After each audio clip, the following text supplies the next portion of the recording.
All right. Welcome in, everybody. Sorry for the delay. Not Zempro, Matt, Twiz. How's everyone doing? We're going to hop into some community TEC matches. And yeah, if anyone missed out, or if anyone is out of the loop, Tetris Effect Connected to World Championship 2024 registration is open.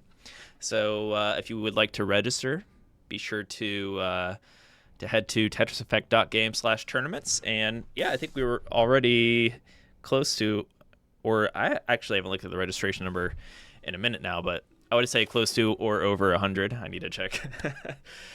All right, where is my chat window? Here we go. I see we have some people on YouTube and Twitch, so let's bring them together here.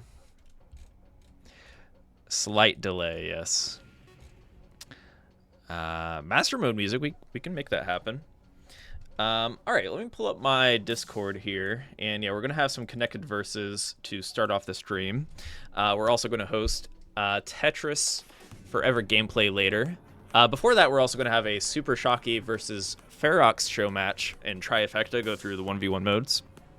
So we got a lot to do here. All right. So I'm gonna get a lobby set up for our teams matches. If anyone wants to play, by the way, head to discord.gg/enhance, select that community events rule, or if you go to the events section at the side, you should see the matchmaking thread. All right, but we only have so much time for matches, so I don't know if Ferox is listening, but we'll see if we have room for anybody else. All right, so group 1 is Antimatter, Shock, Lapisa, and Twiz. So I'm gonna get you in here, and we're gonna get started. But yeah, registration is open for TECWC. Whether you are looking to hop into some 1v1, zone battle score attack, classic score attack, or teams tournaments, we have a tournament for you. All players, all platforms, all skill levels, and I want to definitely lean into the all skill levels. If you are brand new to Tetris, you'll be paired against other players around your skill level, so don't fret. You're not going to be playing Blue Scooty or anything like that, unless you want to play Blue Scooty or you are near Blue Scooty's level. Just saying. But yeah, register for that. I will smile every time somebody registers. Welcome in, Ferox. I'm going to get this lobby set up here. Creative name. How are you doing? But yeah, Classic Tetris, twitch.tv/Classic Tetris is going to be our home for TECWC English broadcast, and of course we'll be multi-streaming to other channels such as our YouTube. We'll have a Japanese Japanese translation or broadcast on our Enhanced Experience Twitch channel. We'll be live on Tetris Official. It'll be a fun time. So bring your A game, whoever does make it on the stream. All right. So I'm going to drop the lobby code in our Discord thread that we have going on here.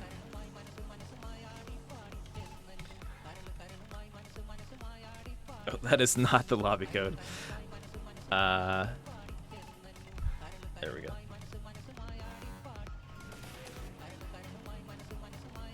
Stream budget went up.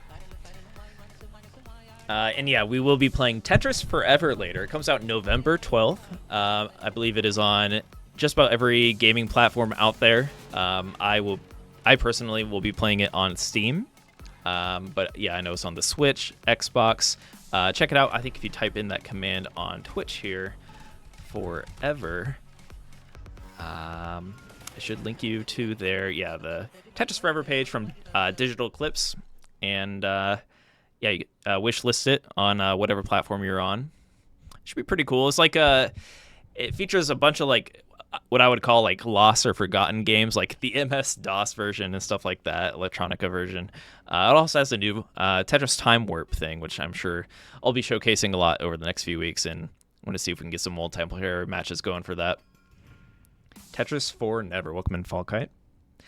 But yeah, it looks like 3 of our players are in here. Who is missing? Twiz, where are you at? I know Twiz was in the YouTube chat. Come on in, Twiz. And once Twiz is in here, we'll get started with some connected verses. And yeah, I do want to iterate. We do have a teams tournament the next few Fridays. 2 separate teams tournaments. And then if you manage to get top 2 in either of those, you will qualify for the finale broadcast where you have a chance to win some prizes, stuff like that. So don't be shy if you're looking for teammates, whether it's in this showcase tonight or we have a form a team channel on the Enhanced Discord. Head over. Feel free to take leadership and invite people to your team, stuff like that. And definitely happy to help if you are looking for a team. Oh yeah, that graphic does go hard, doesn't it? Their art is great. All right, looks like we're hopping in a game here. So we're playing some connected verses. Looks like Twiz is the boss here on the right, and we are in Area 1. So each area, so there's 3 bosses in each area except for Area 5, where it's just the final boss. Each area will have a signature attack towards the team on the left, and in addition to that, each boss within that area has a signature attack. So in the case of Taurus here that we see from Twiz with the bull avatar, you send giant pieces. Giant pieces has like pretty fun counterplay, but there will be times if it's comboed with another attack like rain or something like that. If your board isn't level, it's really hard to initiate that counterplay because you'll have some rows that won't be able to easily be cleared. We have Bobo Mr. Man 007. Love that name, aka Mr. Antimatter in our Discord. Shock59 is a regular community showcase attendee, hailing from Australia. Lopeza, I am not sure. I feel like I've had this. I'm having deja vu. They're not a regular per se, but I feel like I have seen them here playing on our community showcase. You just lost 100 SR in zone battle. Damn. To a good player? Or did you make some mistakes? All right, 124. Perfectress. Putting Twiz pretty high on the board. If you are the boss, that is not... how do I put this? You definitely don't want to attack that large going into the second phase.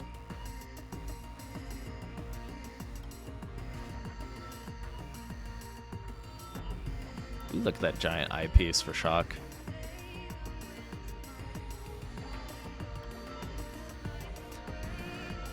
Alright, Twiz is defending, so if you use the same button that you'd use for zone, you'll switch to defense. So when you are defending, you can clear lines, Tetrises, and T-spins. You'll get a bonus, definitely for Tetrises. T-spins are mildly nerfed in this mode. Yeah, if you clear Tetrises in defense mode, you'll make quick work of that that unclearable white garbage or blocks we see on the right here.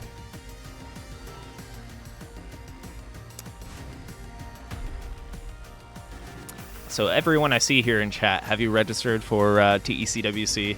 I know Falkite has creative name. Did you register? Are you going to throw down a score attack? All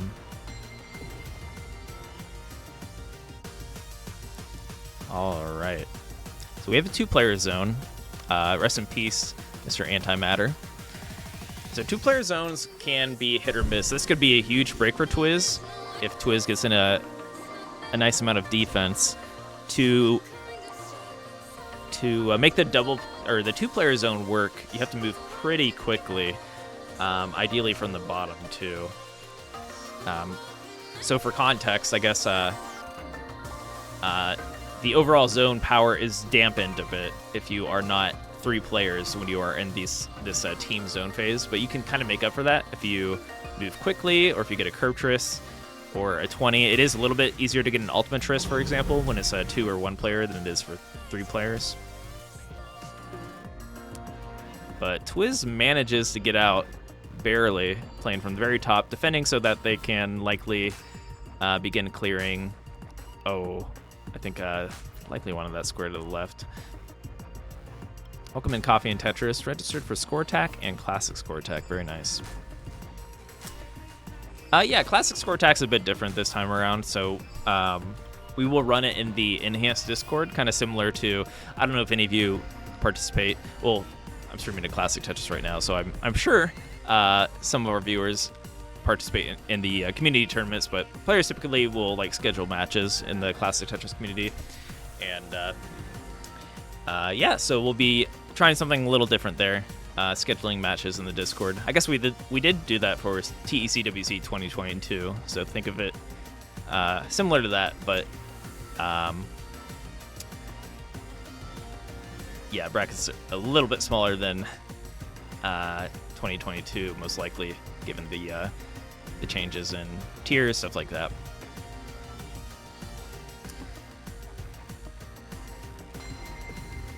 All right, nice. That was pretty quick zone charge for the team. I did not see TECWC getting out of this, but you definitely want to play through it. You never know. Teams can throw. Ain't over till it's over. And also, like, if it is over, you know, TECWC can hang out with us just a little longer here. Boss dead. Welcome in Commodore Friday. Are any Classic players playing today? We'll have a quote-unquote trifecta match. So the grand finals of the TECWC is what's called trifecta, and you qualify by winning tournaments, say a zone battle, a score attack, or a Classic score attack tournament, right? But to be the true Tetris Effect champion, you got to be good at all the 1v1 modes, right? So Shocky, Supershocky, for those that are familiar with the player Supershocky, is our 2-time TECWC champion. And Can Throw Down in Classic is a champion of score attack and also can throw down in zone battle. A nice job to our team here, Mr. Antimatter, Shock, and Lopisa. GG.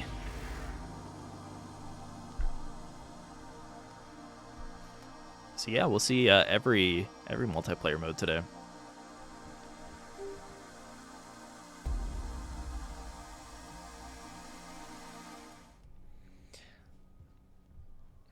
Supershocky versus Ferox, by the way. Shocky is max out player, yeah. It is cool to see too that the especially in this last year, players that are more known for like zone battle or modern Tetris play have picked up on Classic through Tetris Effect and can crush it. Siake Gohan is considered the best like modern Tetris player, and I don't know if anyone watched Tetris Block Party, but they made it to top 4, which is scary. So if someone like Siake Gohan competes in TECWC, if they haven't registered already, they are a threat. So yeah, if you can throw down in every game mode, you have a chance to take home the big grand prize. Yes, wishlist Tetris Forever. Let's take another look at that key art because it's pretty cool. What's this remind me of? What's the name of that dude that has like the spiral staircase painting, stuff like that? Also, the bottom kind of looks like a piano. I don't know if anyone caught that. But Tetris Forever, we'll be playing it here in a little bit. About an hour and 40. MC Escher, thank you. I was blanking on that.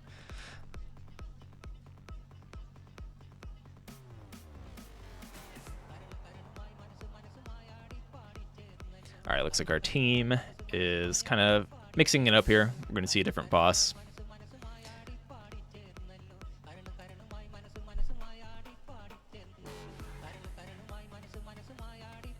Tetris for never? What? Tetris Forever. No. Get out of there. Get out of here with that slander. I am nobody. All right, we're hopping into it.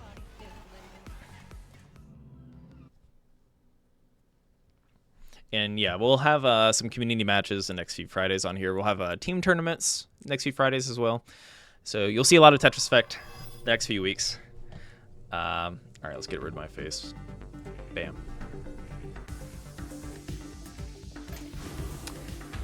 And our first tournament coming up next Saturday is Score Attack. Kind of the in-between. It's like, how do I put it? Score attack in TEC, yeah, like you do hit those high levels in the well, how do I put it? So it's like a modern version of score versus like you would have in classic, right? You can start out a little bit slow, almost like, you know, level 18 speed kind of vibes. But when score attack gets into those like master levels, it's so intense when it's so close too. So I'm pretty excited for next week, seeing who shows up.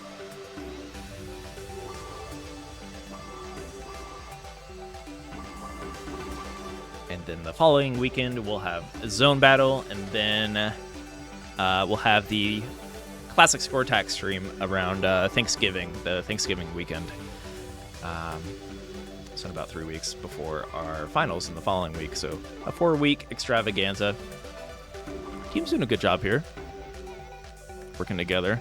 I think it's nice to have a lower center so that the teammates from the left side and the right side are able to navigate there a little bit quicker and easier. All right, nice 17 zone. Tetris. Again, that's a huge first zone for our team. This time TECWC is playing Aquarius. So Aquarius has the signature attack of Squeeze. There we go, perfect timing. Squeeze kind of forces you to stack in the middle. It doesn't seem that intimidating, but over time, when you stack, if you're trying to move quickly and stack super high in the middle, it creates like dependencies on the left and right. So generally, when you have access to that right side or left side, you're going to want to stack that up. Twist with some misdrops as well. Gets censored. But yeah, check it out if you are looking to play in some of the upcoming tournaments. I just plugged it there in the Twitch here. I'll drop it in our YouTube as well.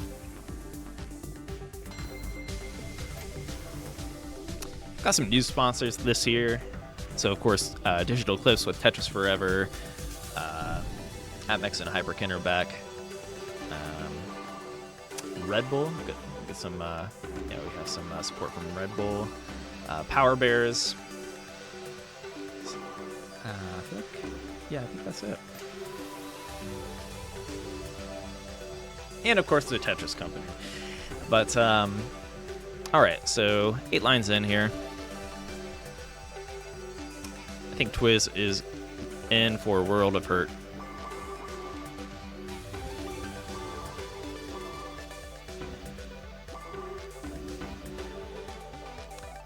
Although, yeah, if TECWC can manage to get, there we go, T-spin. It's a nice start. Definitely needs a few more Tetrises. You can kind of see how much charge the boss has on their defense with the orbs swirling around. Definitely would like to see more like 6 or 7 at this point. Ooh! Oh no! And that will be game. GG.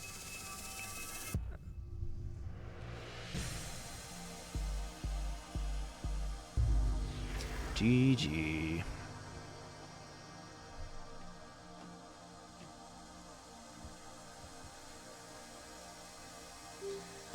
All right.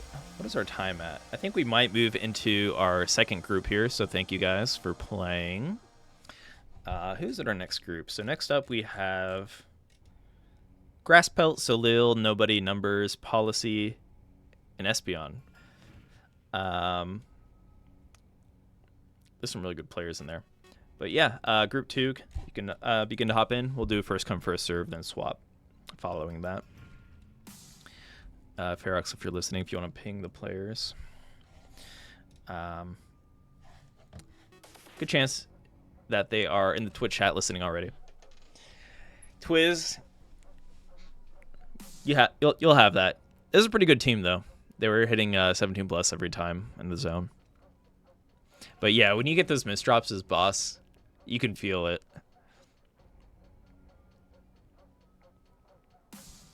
GG's for sure.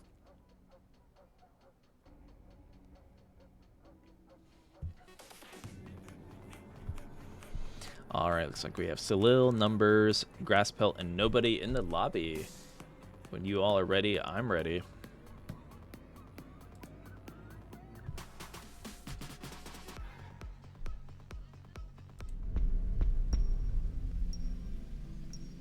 Oh, we're going to get a Aquarius run back here.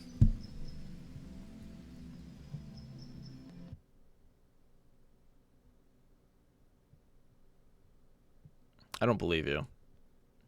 You are not going to miss drop.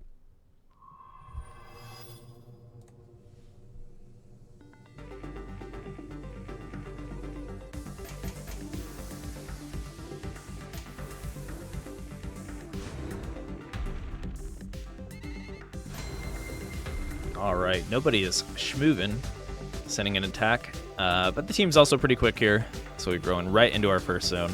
That first zone charge is usually super quick. So are the attacks right away, right? As the boss begins to kind of like level up their attacks.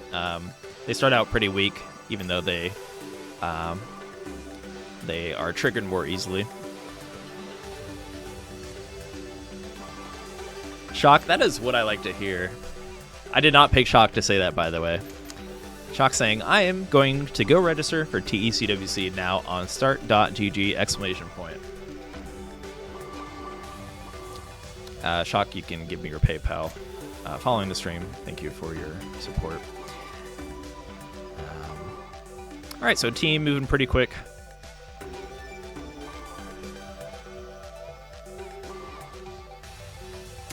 And yeah, so I mentioned we're going to have teams tournaments coming up. So with the teams format, players will play, or teams will play connected versus against each other back to back. And if there's a tiebreaker, there's actually a 1v1 component. So keep that in mind when you're forming your teams. It is nice to have like a little bit of a balance. Have somebody that's good at zone battle, classic, or score attack, depending on, because it may come down to that if there's like bans on certain game modes.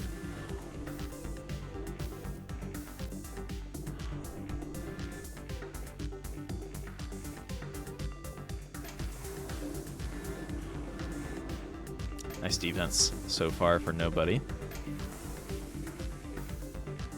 Bringing it down just a hair. You do want to try to mix in some attacks. Ideally for nobody, maybe mixing in squeeze. Like the attacks that kind of like throttle your opponent from moving quickly, that's like a good time for you to defend. At the same time, it's pretty early on here, so the team is going to charge their zone pretty quick, as we see. So nobody did manage to clear multiple lines during that. So nicely done.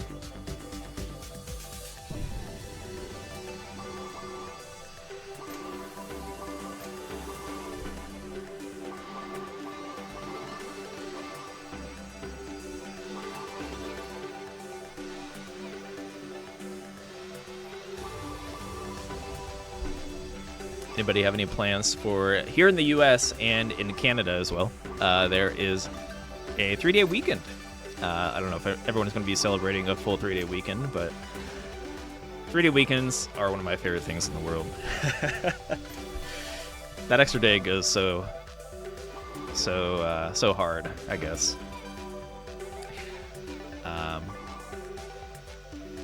And a bonus question: anybody playing any new games or anything they're looking forward to playing this weekend? All right, nice attack from the team here.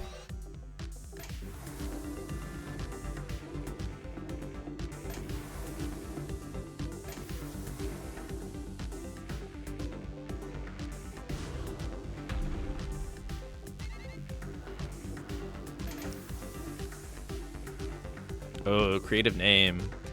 Also a paid actor. Thank you for your registration.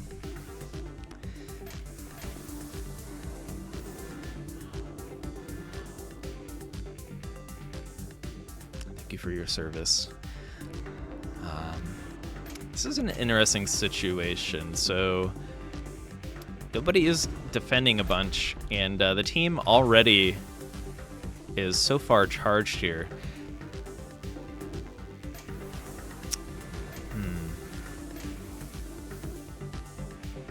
This is a tough call, though. Not really an easy situation to be in.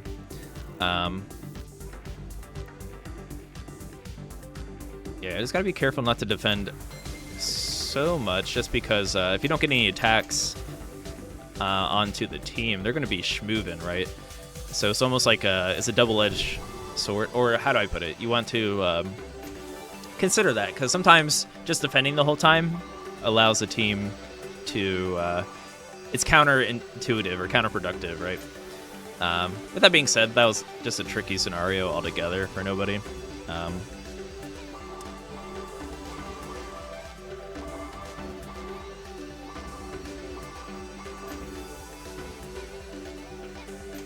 Oh, I feel like I heard of that.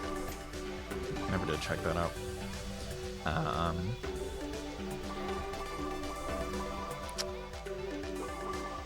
Yeah, I've been on the same games. Started playing Slay the Spire again. Big attack from our team. Ooh, nice defense from nobody, though. Still into the game. Or in the game, rather. Oh, GG. GG. Grass pelt numbers. So this is numbers for those that are from the classic Tetris community. Unless you want me to refer to numbers as A7329-2458-0431 and Salil taking the dub. GG.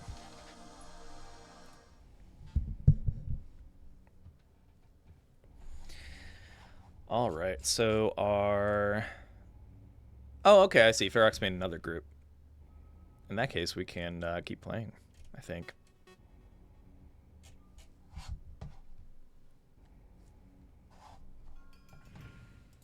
Ferox, are you ready for your Supershocky matchup? I don't know if you and Shocky decided on doing any custom game settings or anything like that, but yeah, we'll have a show match between our previous TECWC champion and Ferox, who actually got third in last year's TECWC. All right.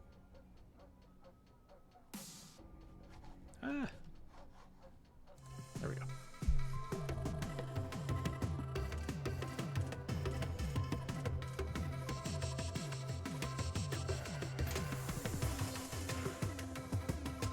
Yes. Okay, well, I hate to break it to you, but if you go for as many teaspoon triple towers as possible in Classic, I'm pretty sure you guys will have a draw. It'll come down to pushdown points, actually.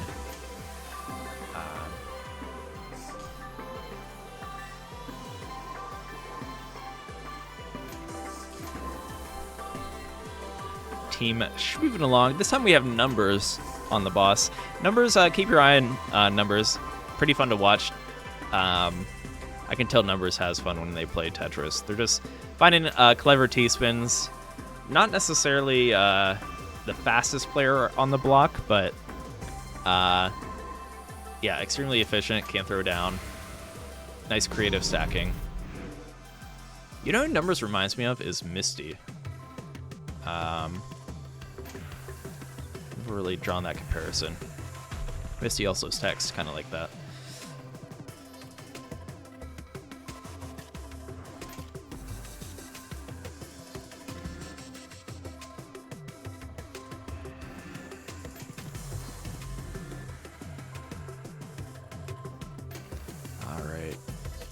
T-spins for Numbers.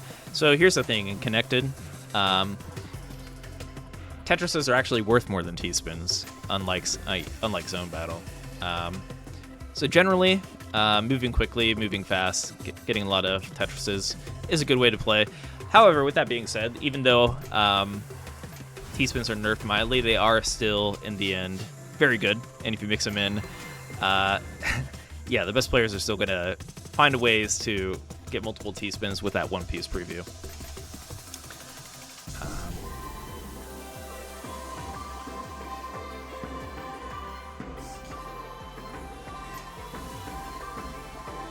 Super T-spins. Green Tea does a lot of super T-spins.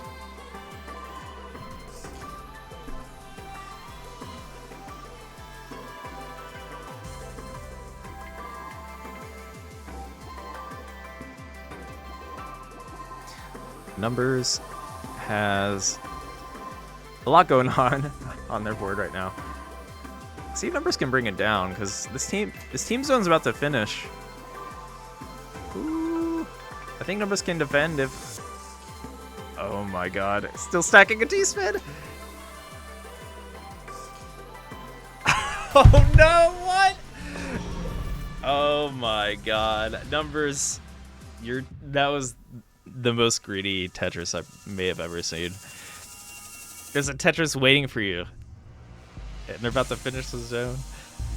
That was beyond greedy, yes. The greediest. You know what? I don't know if I've quite seen greed like that before. That was intense. But I appreciate it at the same time. Amazing, amazing play. All right. Oh, okay, we're gonna get a retry in. Last game with this group, we do need to move on here.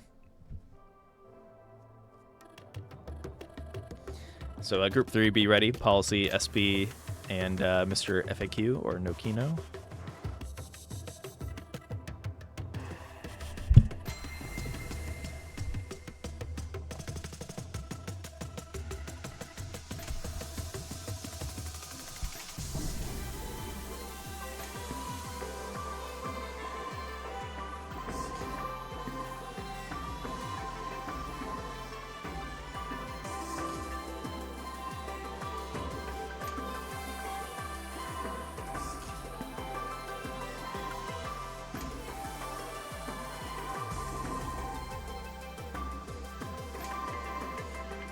Nice, really clean team zone so far.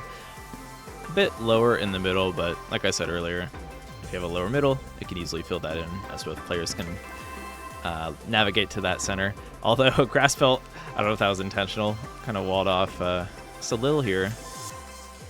This can't, oh, unfortunately can't piece crawl.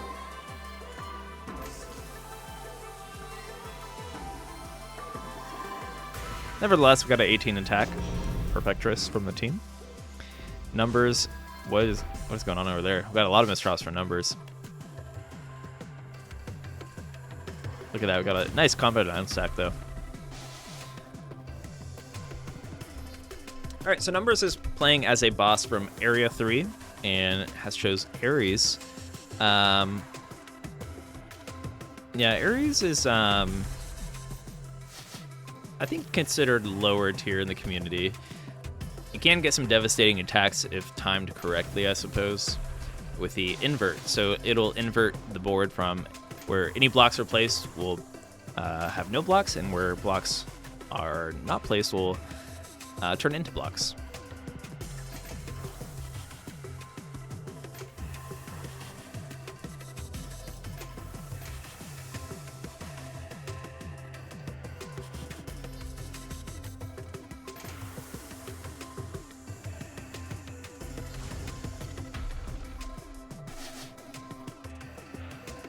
Ooh, washing machine.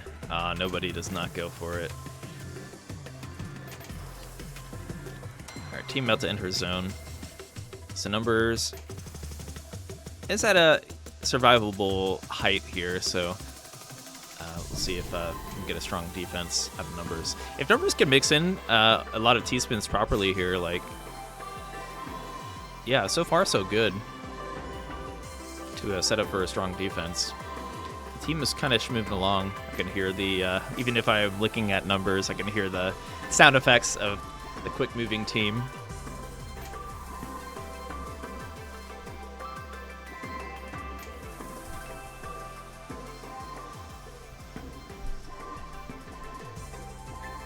You did not miss the Tetris Forever preview. That will happen in about an hour and 15 minutes. So 5 p.m. Pacific, 8 p.m. Eastern. Other time zones, good luck.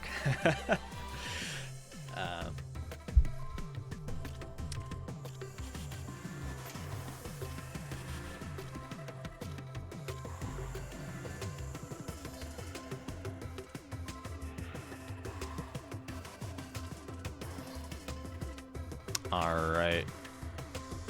Numbers playing pretty aggressive at the top, kind of have to some extent. And considering numbers likes to go for a lot of T-spins, playing aggressively at the top is not the worst thing because your soft drop allows you to get that T-spin a little quicker.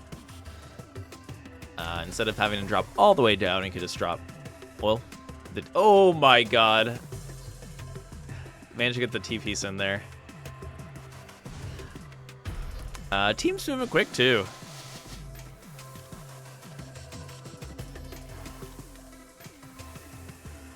Not many options if you are in numbers position here. Oh yeah, I thought about that too, creative name. So another game that used to have the TF acronym was Tetris Friends. But I have a feeling we're going to see TF for Tetris Forever. I mean, I've already been using it.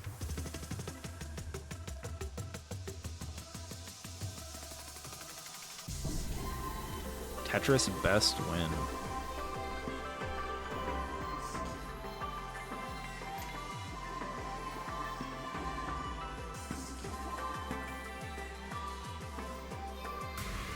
Ooh, no, a little misdrop there from numbers. And that'll be it. A GG. So we're going to move on to our final group here and get some games in. Policy, SB, and Mr. FAQ. Come on down. Wait, that's not Mr. FAQ. I'm sorry. Is it? No, no Kino. Why did I think that was Mr. FAQ? That is not Mr. FAQ.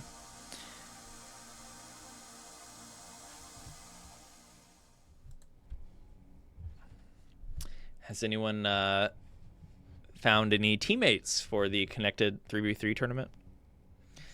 Wonderful to see any repeat teams. Team Yoshi from last year, for example. That team was cracked. Supershocky, OSW, and Yoshi.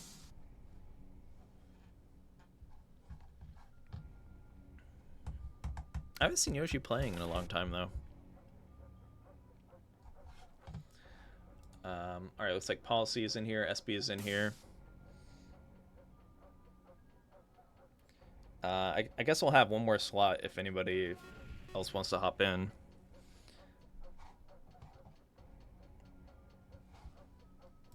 If anyone wants to play a pretty good team. SB is one of the best Connected Versus players out there for sure.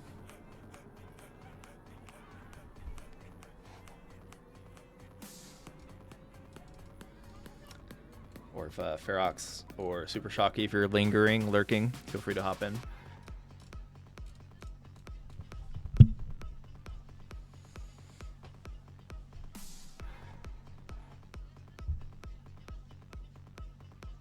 I think Mr. Antimatter is going to hop in here.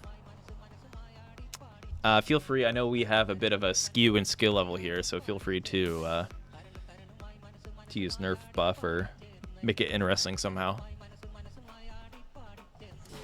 But yeah, TECWC registration is open. Head to www.tetriseffect.game/tournaments to register. Yeah, all platforms. We got players from MetaQuest last year, all skill levels. So if you're looking just for a more casual experience, we got you. And all players from all over the world. Truly a worldwide affair. We'll see if we can have a non-Japanese player win zone battle. Yeah, everyone's welcome. Be sure to register. How many registrants do we have? Let me pull that up, actually.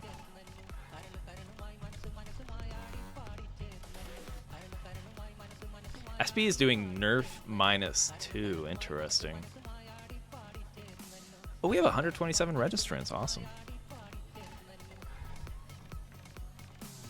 Good stuff.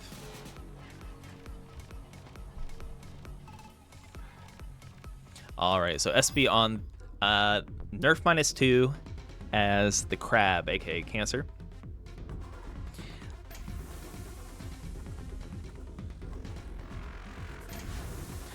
SB is one of the best Connected Versus players out there, though. Oh, look at that PC find.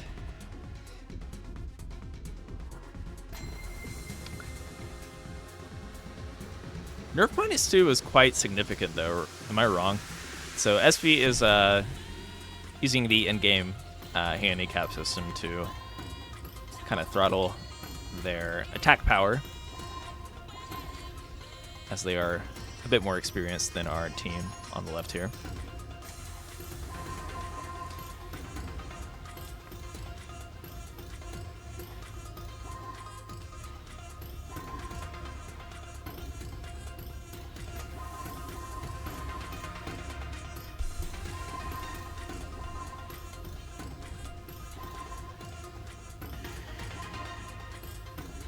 Speech moving along, not too many misdrops. However, given nerf -2, I feel like the team should be able to throw down here. SP only has, you can kind of gauge how far they are. Only 4 orbs there. I think this is going to hit pretty hard, yeah.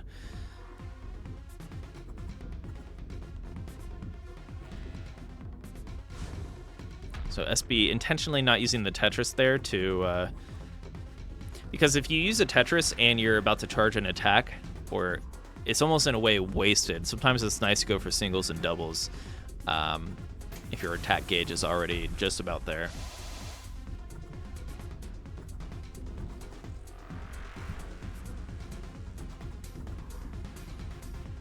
Twiz, did you play in last year's TECWC?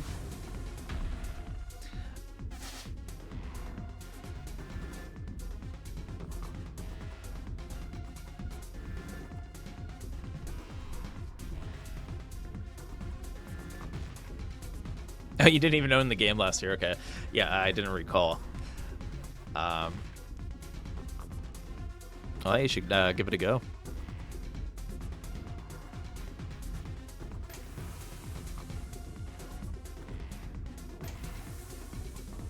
I'm a little jealous. I've never played in a connected versus tournament. And I'm not going to be able to play in it because I'm hosting, but I don't know. Teams tournament sounds super fun to me.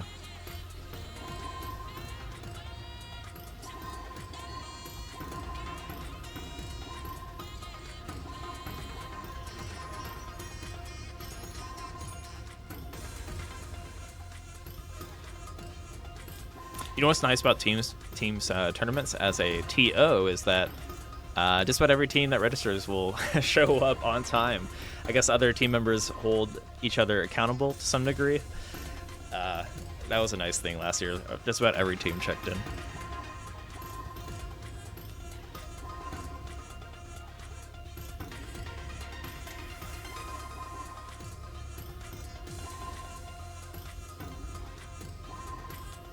Yeah, sorry to anyone on Twitch.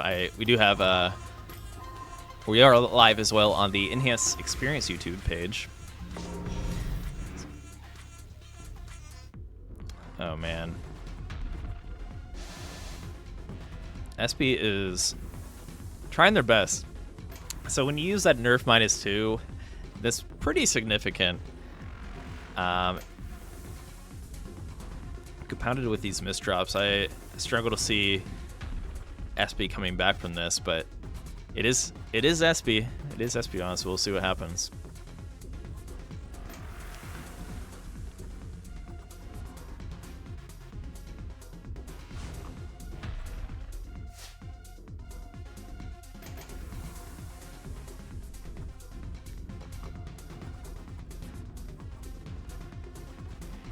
Not only are attacks harder to charge, but defense isn't defense is not as strong in addition. So it is hard mode as a boss.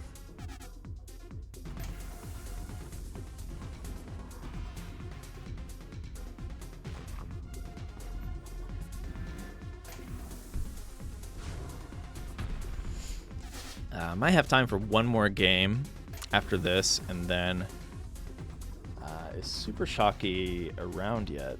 Either way, we'll have Ferox versus Supershocky coming up.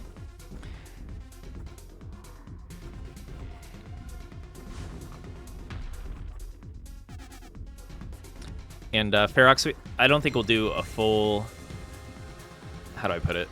Like first to 2, score attack first to 2, classic first to 4. Let's just do like ranked win count or default win counts.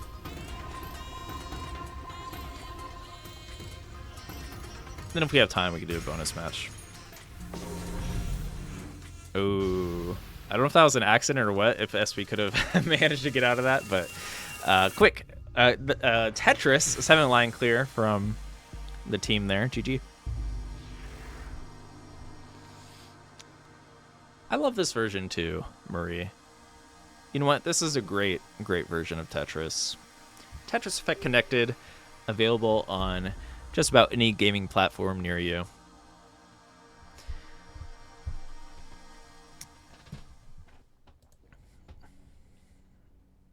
Yeah, -2 is pretty pretty tough.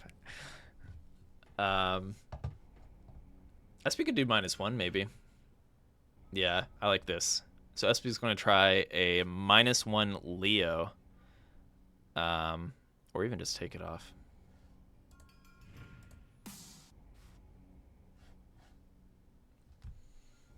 This team isn't bad either, though. But I think -1 SP might be able to manage. But Leo itself is a weak boss. So what Leo does is, let me share my screen. It sets the team's board invisible for a brief period of time. And as you progress throughout the match and level it up a bit, it does stay invisible for quite a long period of time. Top players, though, are very good at playing invisible Tetris, so it can be considered weaker at the higher level, but it depends on the players in the mix. And in addition to that, like when the hide field is compounded with other attacks, and you kind of like lose track of what state your board is in, like say high stakes and bump up, stuff like that, it can be pretty tricky.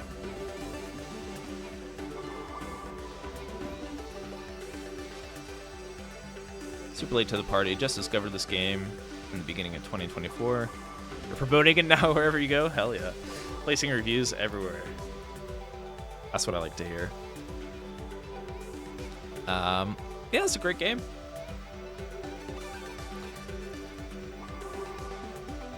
I'm not just saying that, well, partially saying that because I work in Enhance, but I mean, that's how I found Enhance, was through this game. I got hooked on this game. So it's pretty good. It's pretty good. But welcome in Riffet. I think that's the new name here in our YouTube chat.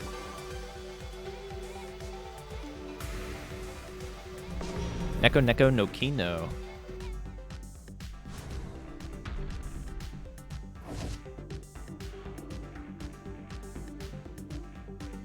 Alright, there's that hide field.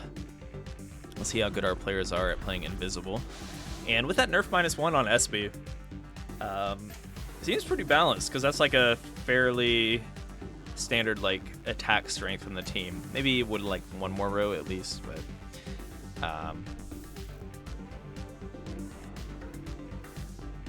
yeah, this could be a good match.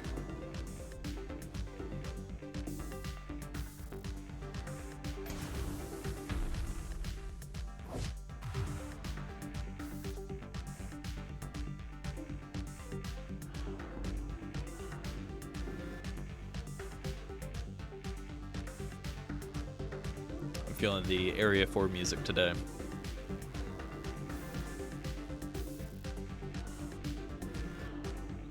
Also, there's something about the color combination of the purple in the background with like the yellow. I don't know. I love the color of Area 4.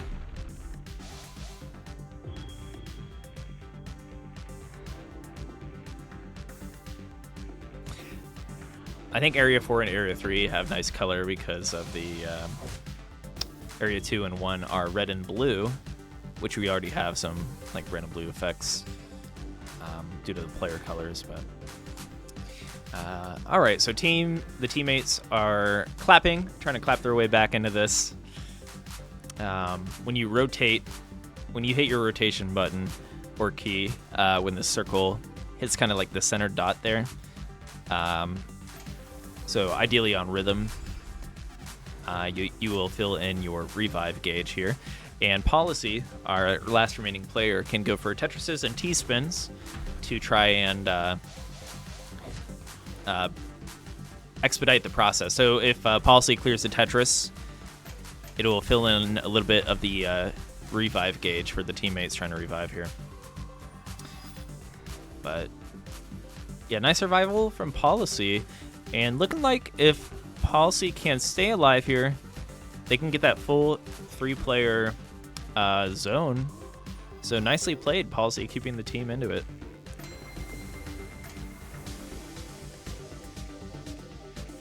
And yeah, Mr. Bromaman has the game sense to know that you don't want to completely spam your board. So the fact that they started from the very bottom of the board, right? Sometimes it'll cascade and it'll say like 4 lines cleared right when the team members' boards come together, right?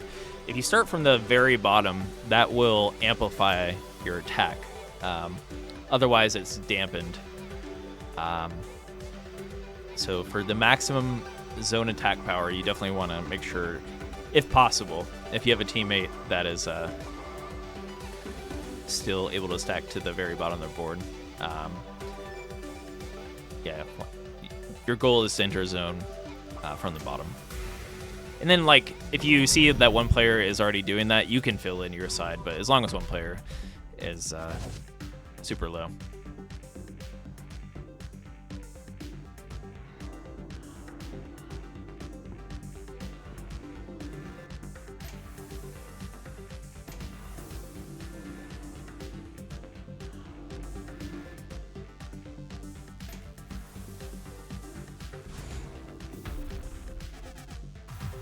Ooh, that high stakes wasn't so bad for Bobo Mr. Man 007 there in the middle.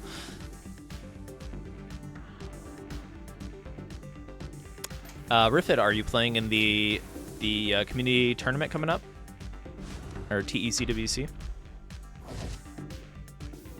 Because I know we have a ton of Tetris Effect players that aren't competitors per se, or, I mean, many people play Tetris just to relax, right? Or to unwind. And competition could be the opposite of that sometimes, but yeah, like TECWC places players in brackets of similar skill levels, so if you are looking to play other casual players, that will happen for sure.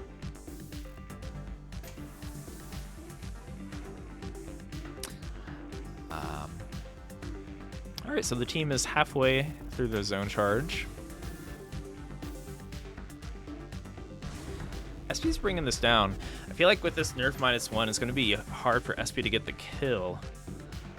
But because SP is so fast, they'll be able to manage defending here. And also it's Leo. Like, Leo isn't the scariest boss to play against, like I mentioned.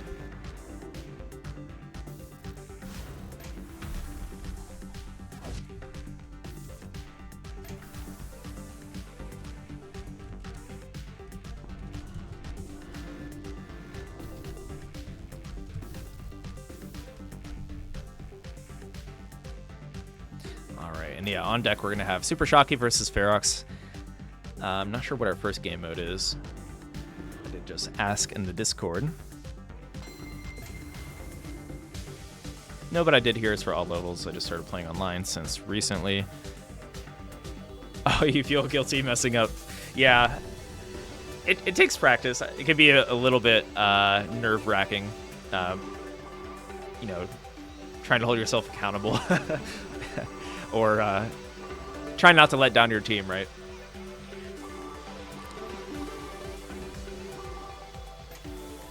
Even our best players will probably feel that way sometimes with like a crazy misdrop or accidentally like topping out. Happens to the best. I think, yeah, general word of advice if you are newer to like connected versus is to kind of stick in your lane, right? So for example, Nokino, you can kind of see how like the left side of the board is mostly yellow. Isn't really like delving into other areas quite yet. However, once like you kind of get to the top of your side or wherever you are between the 3 players, you can begin to kind of help out and move around. But generally, I think it also just helps the speed of the team because you'll be able to kind of stack more naturally without other people stacking in your area, right?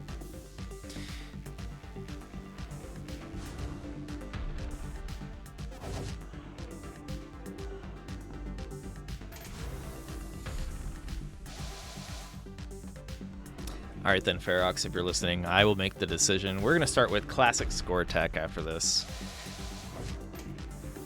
Let's make our way through the from past to present. So go classic to regular score attack to zone battle.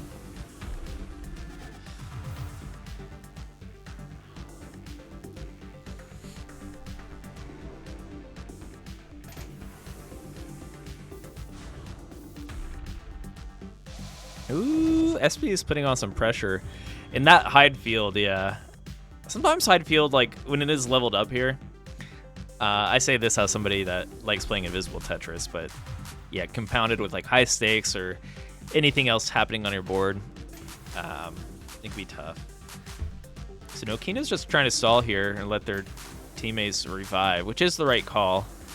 Fun fact with a square piece, you can even like rotate it in place, just to stall a little longer. This is looking rough though. Yeah, GG. Nicely played by SB.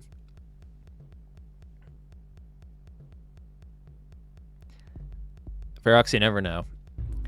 I guess Supershocky's hyper tapping. I was about to say, with if Supershocky plays DAS, everyone can have an off day in classic land. Okay, so we're about to hop into. We're gonna mix it up, change gears a little bit. Thank you to everyone that was playing Connected Versus with us tonight. We're gonna preview the trifecta format. So, yes, through the course of the next 4 weeks, next weekend we'll have Score Attack. The following we'll have Zone Battle, and then Classic Score Attack around Thanksgiving weekend. If you get to the top 4 of your respective game mode, first off, there's going to be cash prizes for if you just win Zone Battle, for example. But it'll qualify you to be in the trifecta bracket.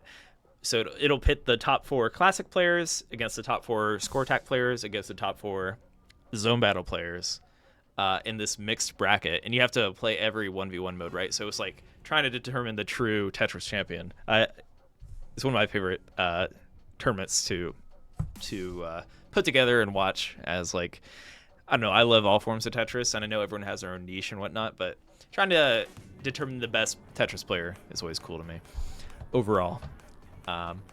So I'm going to create a classic lobby.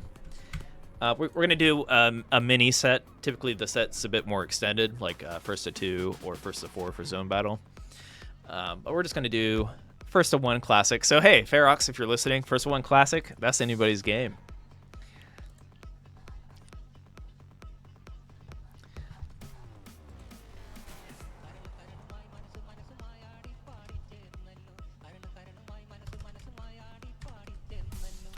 All right. Ferox and Shocky, I'm putting the room codes in the Discord.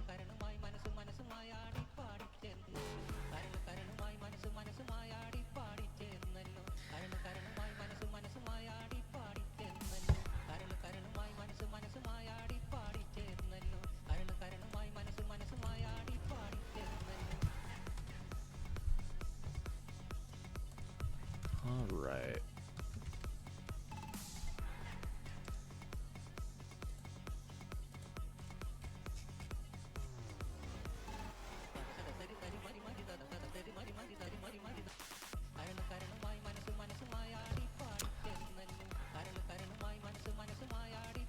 Okay. Ferox is in here. And what's that? Supershocky. Oh, Shocky's in a match right now. Okay. Well, in that case, welcome in, Hibo. Hibo Mai. Ohayo gozaimasu. Shin has no faith in the other modes. Other modes? Well, no, Ferox, I think you could take... You and Supershocky, in my opinion, are like very close in skill level. Score Attack, Shocky might have an edge. You probably would have... Actually, who has the edge in Zone Battle at this point? I know Shocky's gotten a lot better. Classic, probably Shocky. But it's Classic, so you never know. There's upset potential.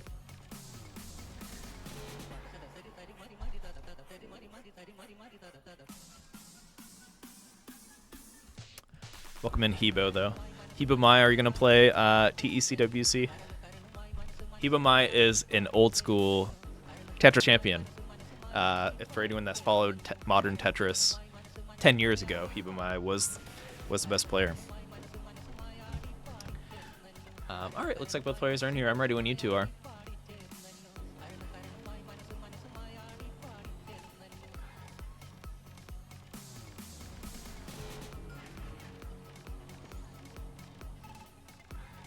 I think Hibo Mai will be commentating a little bit, though, on the Enhanced Experience Twitch. Welcome in, Dormy. All right, let's do this. So first up, we have Classic. We're going to do Score Attack next, and then some Zone Battle. Then after this, we'll hop into our Tetris Forever Showcase for anyone that's thought about or already has it on their wish list or is considering giving it a go. It's a different kind of game. I think of it more as like, it's kind of cool how they present it. I don't know how familiar any of you are with Digital Eclipse.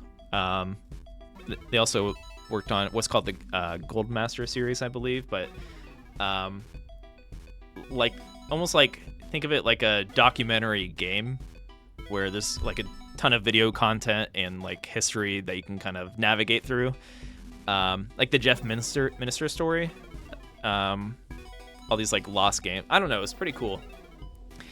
I did have the chance to play it a little bit, and I'll be playing later, but there's like some games lost in time, which is kind of fun to see and fun to play.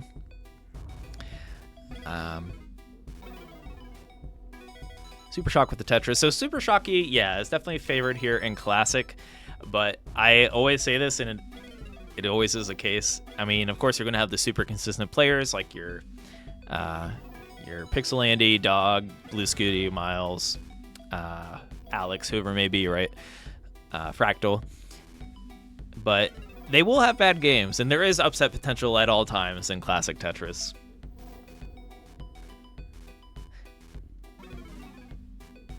It's a little harder to get an upset in a game mode like Zone Battle, for example, because of the zone mechanic. It allows you to kind of make up for mistakes, stuff like that. Whereas when you make a mistake in Classic, it's like it's over at some times. In addition to that, there's like a pretty high skill ceiling for well, there is one for Classic, don't get me wrong, but it's a different kind of skill ceiling, like the mechanics that go into something like Zone Battle. It's a never-ending story of study. Anyways, Ferox in a little bit of trouble here.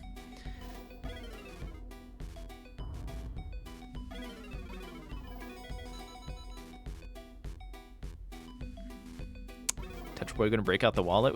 You have some enhanced bucks to spend.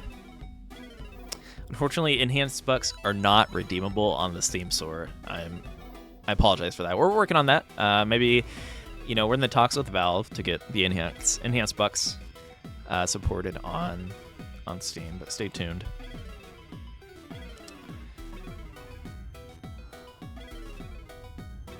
Ferox is pretty far behind. I say that as a friend. There we go. Tetris for Ferox on the way back. I don't have Tetris rate enabled. By the way, if you go into options, the graphics options, you can enable and disable the classic score attack HUD, which shows you the Tetris rate percentage and your drought. So just like if you were watching CTWC, for example, you can kind of see your drought and Tetris rate in game.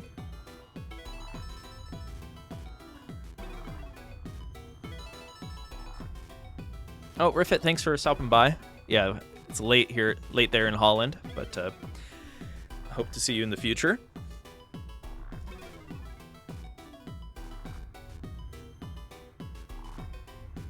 Oh, welcome in Qatar as well. I missed you. Yeah, Qatar, you know me, or you know that Qatar was definitely in the midst of that era with me of the Tetris community, where it was like Blink and Heba Mai were the players. Of course, there's others that I'm missing, but they were the big names for a minute there.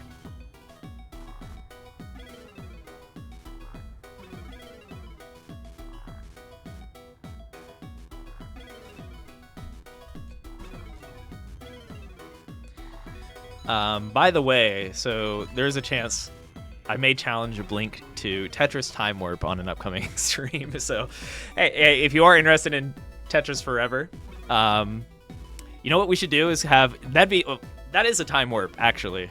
I think we should try to get Blink and Heba Mai. Blink versus Heba Mai. Heba, are you still listening? To play some Tetris Time Warp together. That'd be hilarious.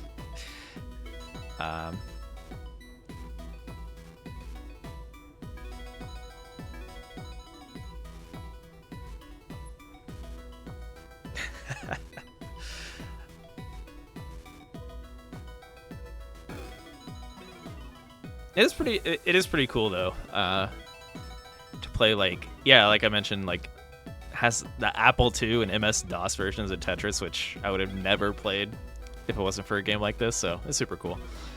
But we'll get into that in a little bit. We are approaching the transition here in Classic Score Attack land.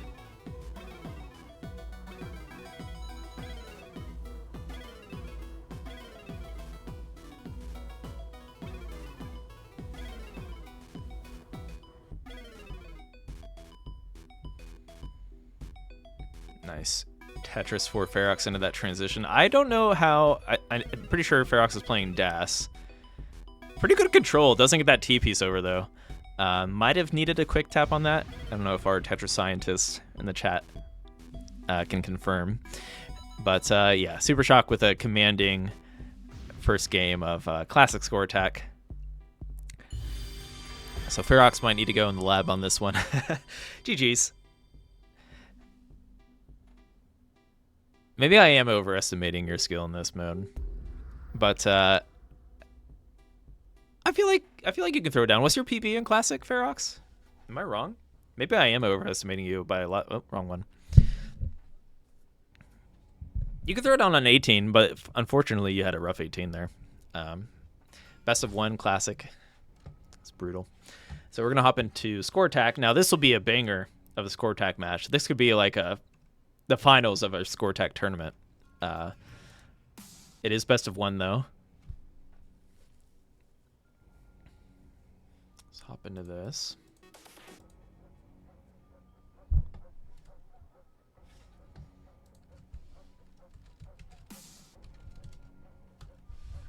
All right.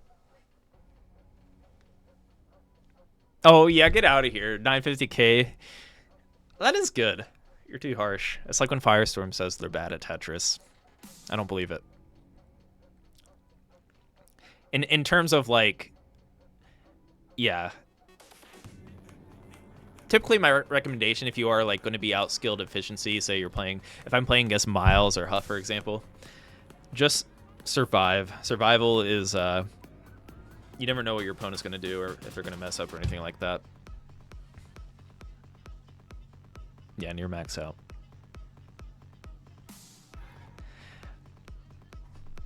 I don't know though. Like improving at Classic's a big one too.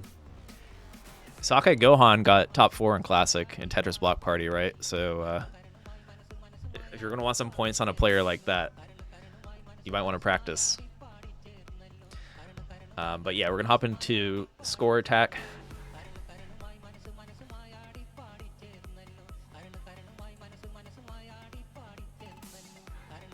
All right, good luck, have fun. This will be a good match.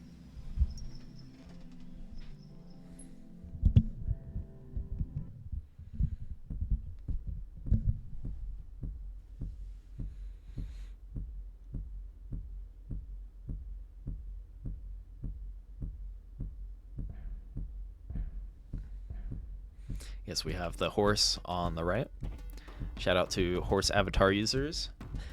And then we have the monarch butterfly on the left. Supershock. Not Supershocky because they are playing from a Nintendo Switch, and there is a 10 character limit on Nintendo Switch, if I'm not mistaken. So Supershocky cannot exist on the Switch. Supershock exists, however. Supershock already with a little bit of a I don't know if that's a misdrop or just taking a concession given the scenario. All right, this is a nice start for Ferox. But it is Supershock, so if anyone can make this work or come back, it would be Supershocky.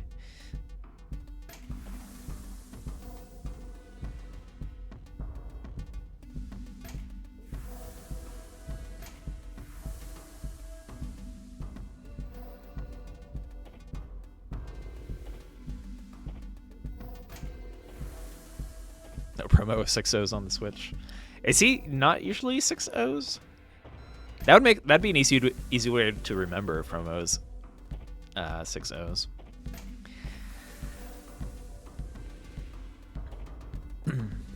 Dormy, are you gonna play in TECWC. I'd be happy to have you again.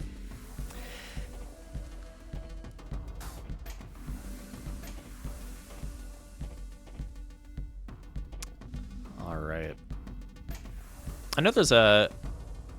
I don't know if... Dormia, did you sign up for that Galactic League as well? I know there's a Zone Battle League going on as well right now, which is cool.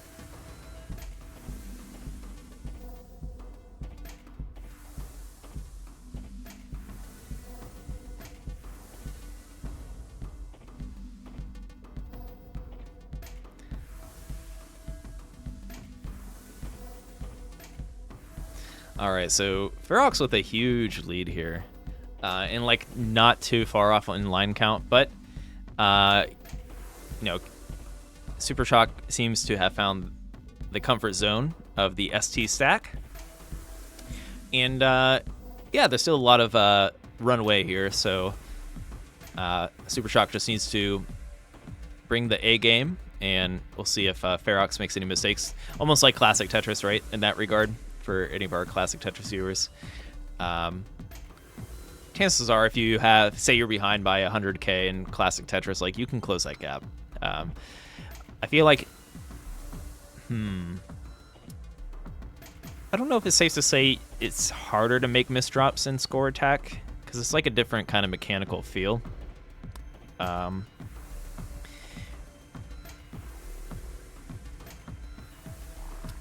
when the level speeds up here, both these players are pretty capable, though, of high speed levels. It could get hairy.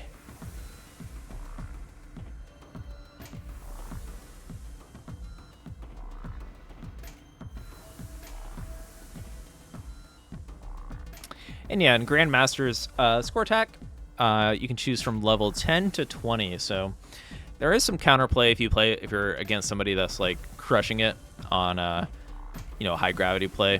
If you want to try to mix in something slightly more efficient than ST on a level 10 start, that is possible.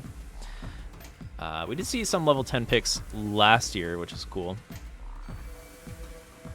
I think players tend to practice 15 and 20 a lot, so they, you know, they tend to pick that stage or that level still. But 10 has counterplay in the fact that, yeah, the gravity is lower, but also if you play faster from a level 10 start, there's a chance you could force like a speed differential, because whoever tops out first makes it so that the other player has to finish in 2 minutes.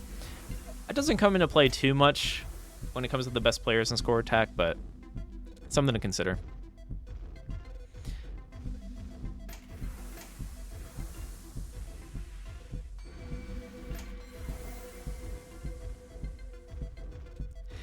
Tetra Boy, have you learned ST stacking?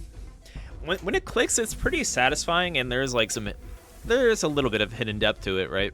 Of course, there might be other stacking methods with more depth, but I have a lot of respect for players like Shocky and Ferox here that can maintain it so well, because it is definitely easier said than done. Also, when you do end up learning it and practicing a bit, it makes it also a bit more fun to watch. For certain.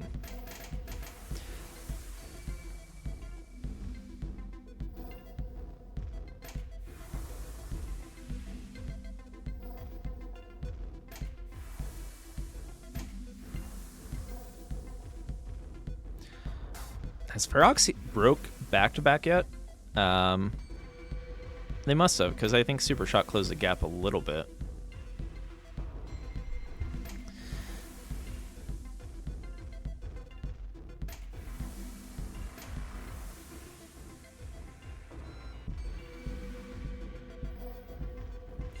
But yeah, I feel like it was well within Ferox's capabilities to take Trifecta last year. I mean, Ferox did get 3rd place.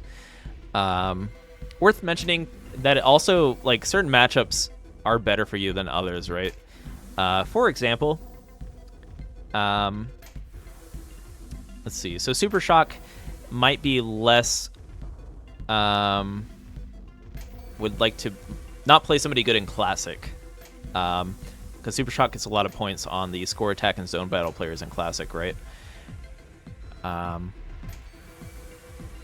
So somebody like Socket Gohan, for example, who's now pretty good at Classic by getting to the Tetris Block Party top 4. Yeah, Shock. Well, Shock would have trouble beating them because of the zone battle point, and they're good at score attack too. Some matchups are better than others. And Chalky will top out there with the 2 mil. Let's see if Ferox can hit level 32. Bring the board down. Ooh. Ooh. Do it. Oh, yeah. 32. Nice game from Ferox. Very nice game. GG. So Ferox showing that Super Shock complete in score attack. You know what? Now that I recall, I feel like the score attack matches last year even, there was a lot of deciders, wasn't there? I don't think there was like sweeps or anything like that. So score attack's competitive. And yeah, excited to see how that turns out next weekend. We're having a score attack tournament next weekend. So if you want to play, head to tetriseffect.game/tournaments. And yeah, it'll be a lot of fun. So next up, we are going to have Zone Battle as our tiebreaker. Now, I feel like this is a great tiebreaker. I'm pretty sure Super Shock and Ferox are around the same skill level. So depending on which side of the bed each player woke up on today, could be a determining factor. I can't talk anymore, excuse me. All right, so setting up a lobby.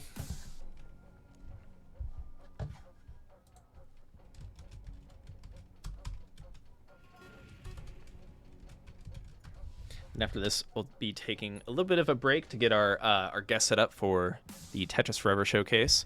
Which, by the way, let's take a look at this awesome key art. Yeah, it's got that Escher look to it. There's like a lot of little Easter eggs in here. Be sure to pre-order it if you're interested. Pre-order or wishlist, rather. Let's see, is there anything in this key art I haven't noticed yet?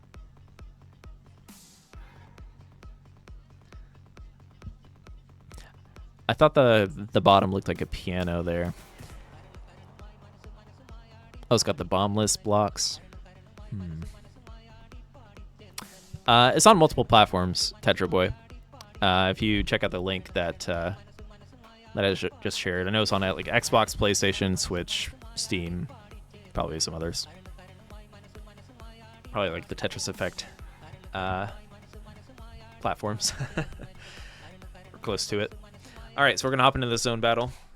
Super Shock versus Ferox. Good luck. And if we have time, we might have time for a bonus match if the players want to play another game mode. All right. Zone battle.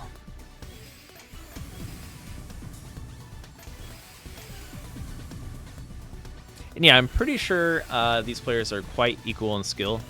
They have been participating in our community hangouts on Saturdays, which, by the way, totally recommend you join the Enhanced Discord and participate in those. But yeah, we were all hopping in ranked too, and I know Super Shock, Ferox were playing, and they're pretty close in skill. Super Shock has improved in the game mode as well. I feel like Ferox used to be favored, but now it's a little more even. Or I guess they've usually been pretty close across the board.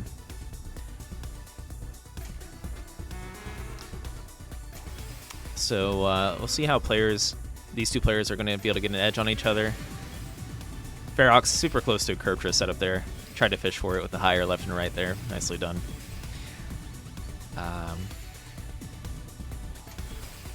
Alright, Super Shock mixing in some T-spins. Has some pretty clean garbage to work through. Wants to get to that clean column and column 5 at some point. Accepting some of the garbage, accepts another clean Tetris. Definitely good game sense to know when to accept and when to block here in zone battle. So nicely done by Shock. I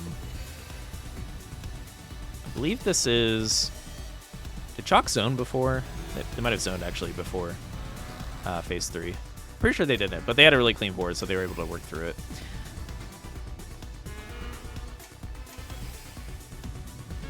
Nice ultimate twist from Ferox. Going to put a ton of pressure on Shocky, who has a double T-spin there. That was actually an amazing block given the situation. Yeah, Supershock's going to top out there.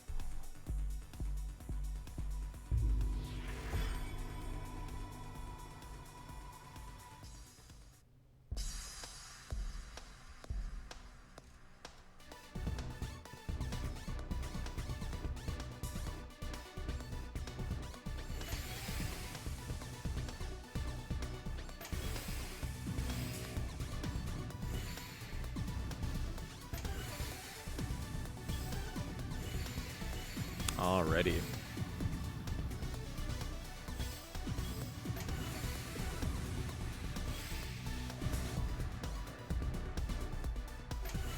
Nice Kaiden setup from Ferox, propping that S piece against the side to set up a touch or a T-spin. And all right, so Ferox hops into zone with a T-spin triple to start. Super efficient so far.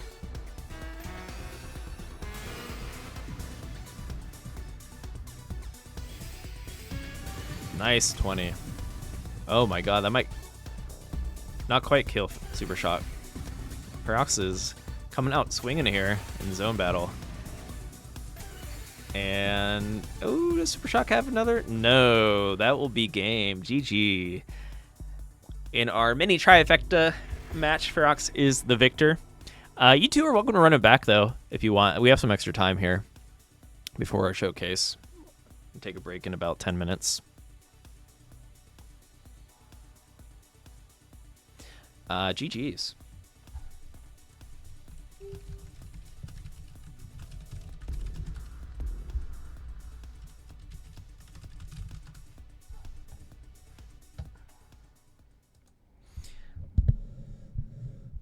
All right. So I'm offering if they want to run it back. Yeah, nicely done, Ferox. Ferox going to be one to watch out for in the trifecta format. But first, so you have to qualify for trifecta, right? You got to get top 4 in zone battle, score attack, or classic score attack. And that alone is going to be very hard to do. The competition is only getting steeper, so. All right, they're running it back. We're going to get another zone battle in here.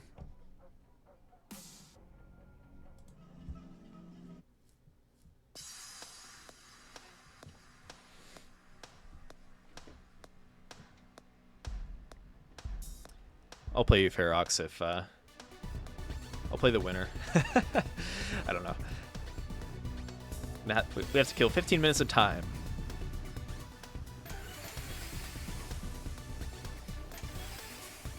All right.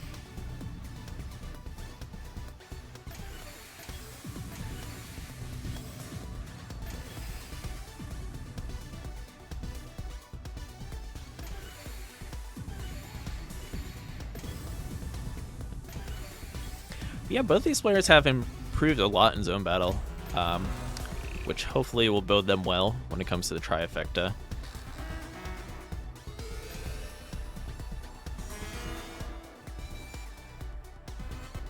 Historically, the players that struggle in trifecta are, ooh, a little curve twist there, or rather a large curve twist from Ferox. But yeah, players that struggle the most in the trifecta format historically have been classic players, but there are some that can throw down, like Sodium Overdose, for example, or Miles, Huff. They all can play zone battle and score attack, but it's just, yeah, some of these modern players are on another level, right? So it's hard to level the playing field. I would love to see a classic main that can just crush it in modern, right? We don't have too many that can. I know Alex Thatch has been trying to learn modern, but I would love to incite some of our top classic players to throw down.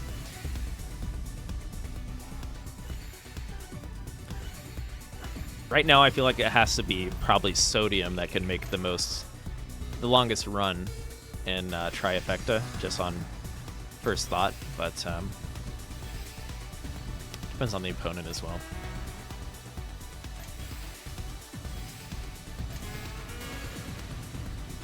Oh man, Ferox hitting some huge zones.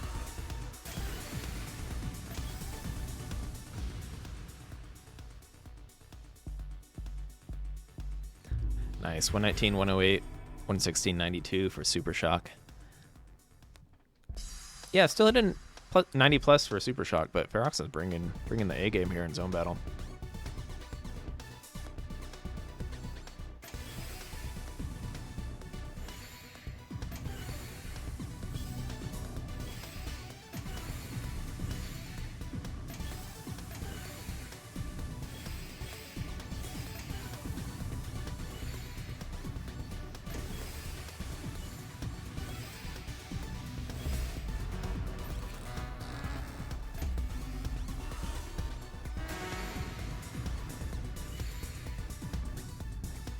Oh yeah, I say Alex Tetra Boy. I don't know if they're not streaming it, but Alex was playing Puyo Puyo Tetris recently, or since Block Party. I don't think they stream it or anything.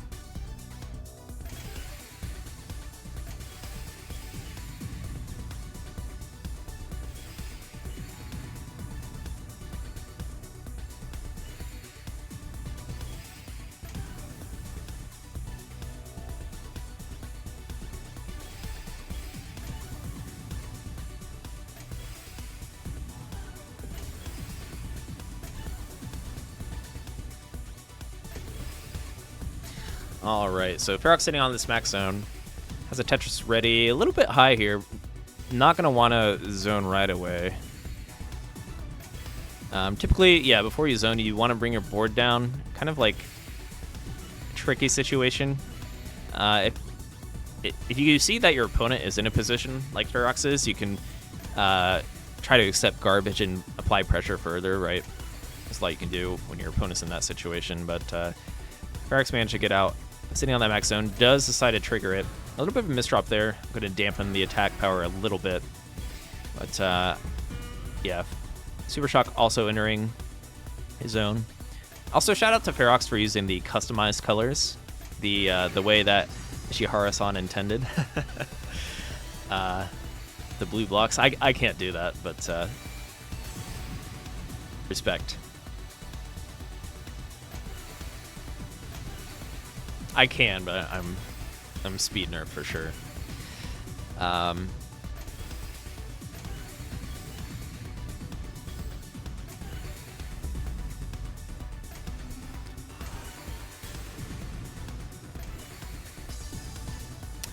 right, let's see if Supershock can get on the board here.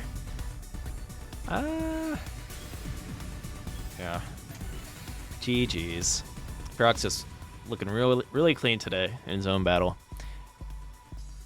Constantly 90 plus. Moving pretty fast. Nice games.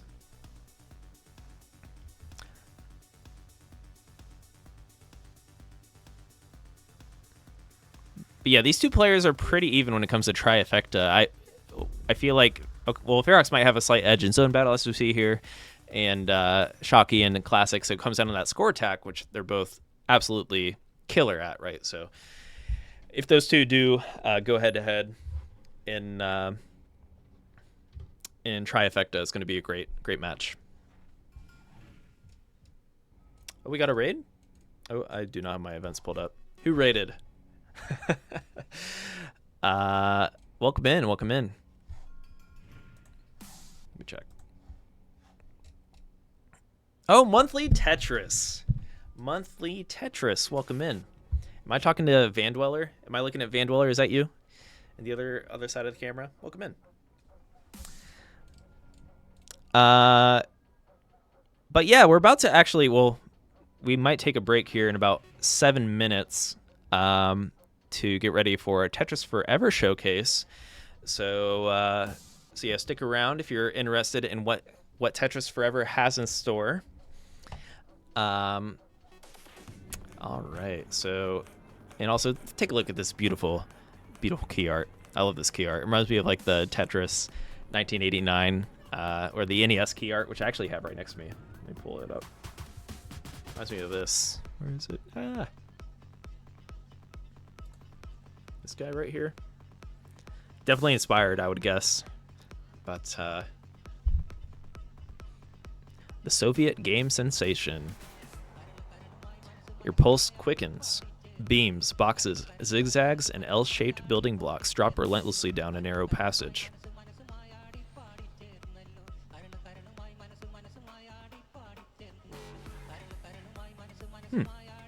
I guess my pulse does quicken a little bit when I play Tetris. But anyways, yes, Tetris Forever. We're about to have a showcase in about 20 minutes here. So stick around, grab your popcorn. I will have Chris Kohler from the Digital Eclipse team kind of walking me through it as we check out some of the game modes. And we are going to have Tetris Forever showcases pretty much every stream for the next 4 to 5 weeks. So we'll also have some Tetris Time Warp multiplayer matchups, stuff like that. It'll be fun. So be sure to wishlist it and check out the gameplay preview here coming up. But yeah, also for those coming from Monthly Tetris, do this. Register for TECWC 2024. All players, platforms, skill levels welcome. If you are playing Tetris Effect on your Chromebook through Amazon Luna, this is the tournament for you. And yeah, this year we're actually running Classic Score Attack through the Enhanced Discord, almost like you do in Monthly Tetris, or Classic Tetris Monthly, or Classic Tetris Gauntlet, whatever the other Classic Tetris League, Das Tetris. What are the other ones out there? There's other ones out there, right? I'm missing. Whoever I'm missing, I'm sorry. But yes, you will schedule matches in the Enhanced Discord, and we'll help you out with that, just so that we can get as much Tetris action within the 4-week period. But yeah, be sure to register at tetriseffect.game/tournaments or go to start.gg/TECWC. Yes, like World Puzzle League, exactly, Monthly Tetris. But yeah, it's going to be a lot of fun. I think we already have like 120 registrants or something like that in the last day, so keep it up. We'll see if we can hit some big numbers. I like big numbers. All right, how else can I kill time for a few minutes here? Anyone have any fun 3-day weekend plans? Playing any new games? Tetris Forever coming out on Monday, or I'm sorry, on not Monday, on Tuesday. But yeah, I'll probably be playing that with the community a bit next week. You can play Tetris Effect on a Chromebook because it's on Amazon Luna. I don't know if any of you are have Amazon Prime, but you can actually play Tetris Effect on Amazon Luna, which is available to play in like the cloud, right? There's definitely a delay there, but you can technically play it on your Chromebook. Yes. Can you play it on your calculator? That's a good question. That's like the Doom question. Play Doom on insert any electronic here.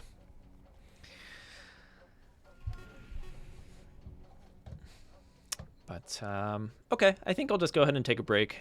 And yeah, we'll be back in about 15 or so minutes with Tetris Forever. I guess I can just play a trailer real quick. We'll play a trailer and I'll take a break, but we will be back. Stay tuned.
12 shapes, it's too much to remember. I decided that I should downsize it. So if I introduce flipping, then I have just 5 pieces. That's how Tetris was born. I didn't have the rights. I said, I'm going to go to the Soviet Union and get those rights. I believe that Tetris will be here forever. I think I have one of the greatest games in the history of computer games. Alexei really created the perfect game. 2 weeks in a row, I did nothing but play. Play Tetris, my friends.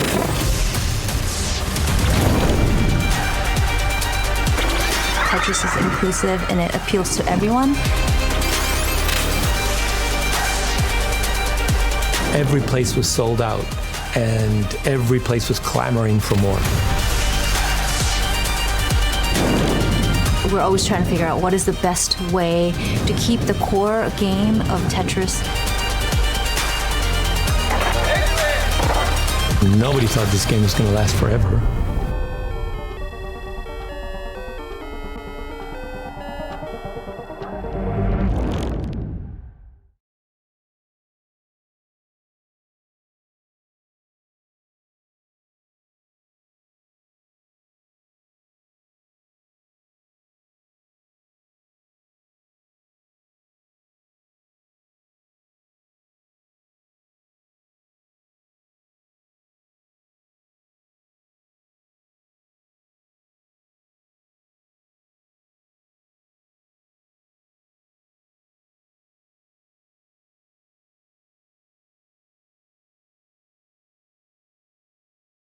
You know, the key, most important, like, games, creators, franchises, you know, platforms, whatever it is, you know, amazing stories from video game history. We don't for these games, we don't just want to do like a retro collection where there's like, okay, here's some old games, here's maybe some bonus content, you know, just go pick out something to do. So what we've done with the Gold Master series in Tetris Forever is it is everything from, you know, all new video featurettes, like documentary featurettes that tell the story of Tetris, all the artifacts that we could dig up, vintage photographs and vintage, you know, magazine ads and what have you, and playable games. And everything is presented in one chronological experience, like walking through a virtual museum.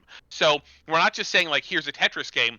We're setting you up like, here is how this particular game was developed and why this game was developed and who developed it and where were they when they developed it and what inspired them. Why did they create this piece of art? And then we show you the game. This is something that we've done with Karateka, which was the first game by Jordan Mechner, who then went on to make Prince of Persia. And we did it with Jeff Minter, the creator of Tempest 2000, his games as well, in a collection called Lamasoft, the Jeff Minter story. And now, Tuesday, November 12th, very, very excited, third entry. I'm very personally excited for Tetris Forever.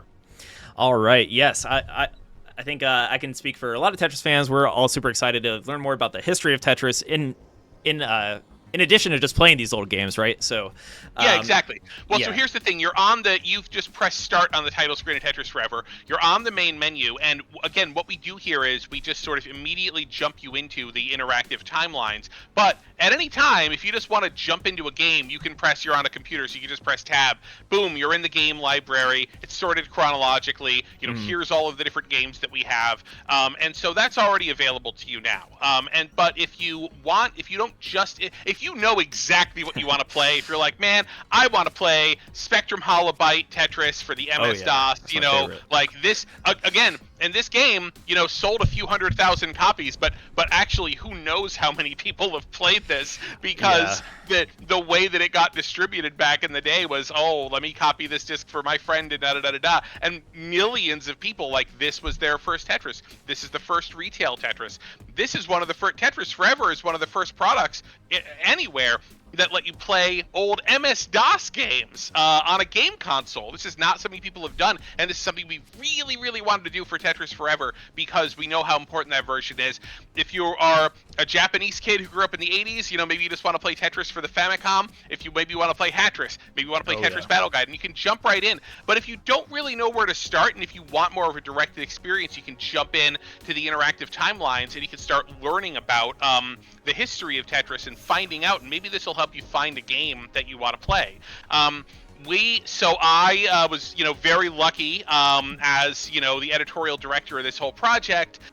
In May of this year, I went out to Hawaii, went to the Tetris offices, and spent 3 days there talking with Alexi, talking with Hank Rogers, talking with Maya Rogers, and shooting lots and lots of footage of them that formed the core of what I can share with you now. If you add up all of the videos, all the video featurettes across the whole entire thing, it is 2 hours and 20 minutes. It is like a feature-length film, basically, that we've put into this, and it's all split up into subject matter, and it's placed in the proper places throughout this timeline. So if you just look at that, you can just play that video you were sitting on right there. Yeah, that's cool. This will take us right into the lobby of Tetris Incorporated in Honolulu, and this is Alexi in front of a Russian electronica computer, and he's talking us through,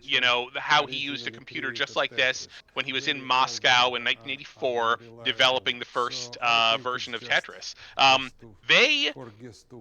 This computer, this used to work, and this does not work anymore. That's so cool. That they've got it in the lobby of the company. And so again, we sat Alexi down, and we did a whole interview with him about the story of Tetris. Then we sort of brought him over to this computer and be like, okay, explain this to us, tell us about this to elicit just more about the context of Tetris is this thing that exists, but when you have to think about who made it and what were the tools that he used to make it, and how did that determine what it was like.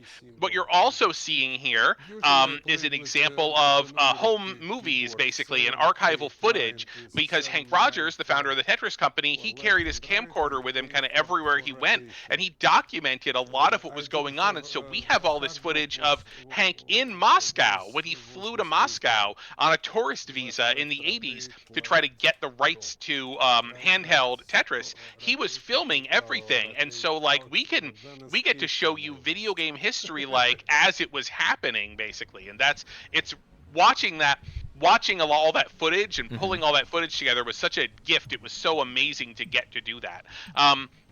So as you go through this timeline, you learn essentially what Alexi's design process was like. How did he first start thinking about polyominoes, these sorts of shapes, and how did he get from pentominoes, down to tetraminos, right? The classic, Tetris shapes. Once you kind of learn how we got there, we then go to what we have done, which is a painstaking recreation of the first version of Tetris that Alexi did on an Electronica 60 computer. So you're driving the game right now. So right. If you want to jump in and show everybody what we've created here, go for it. And now you can play a version that's like the original version, or a version that kind of came later. And there are some minor little gameplay differences between those two versions, but for historical accuracy, it's we wanted to include both to really show the origin of Tetris. Okay, and just as a real quick thing, I know we had a sound hiccup at the beginning. I'm joined by Chris Kohler here on the bottom below me, and I'm Austin from Enhance, but we're checking out Tetris Forever, and we just went through that first chapter of history, which I'm super excited to go through. So I'm more familiar with this one, but the ones you mentioned earlier, like the MS-DOS and stuff like that, kind of games lost to time in a way, I'm super curious to hop into. But let's check out this electronica version to kick things off here. Do it. Now, if you hold, you got right shift, I think it was show controls. Yeah, the game was written in Russian originally. You can switch between English and Russian if you want to. So you can play it in English if you want, but if you want the full experience, you can play it with the Russian text on screen. Go Russian, absolutely.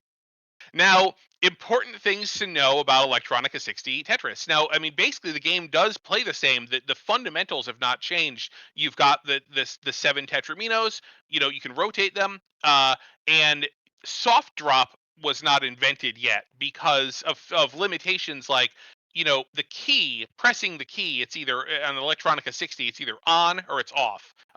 So he really couldn't do a soft drop. He could do hard drop, and that's all it has. The other important thing, I see you're doing great. Look at you. You're building your well. You're gonna wait for that I Tetramino to come by, and you're gonna get a Tetris, right?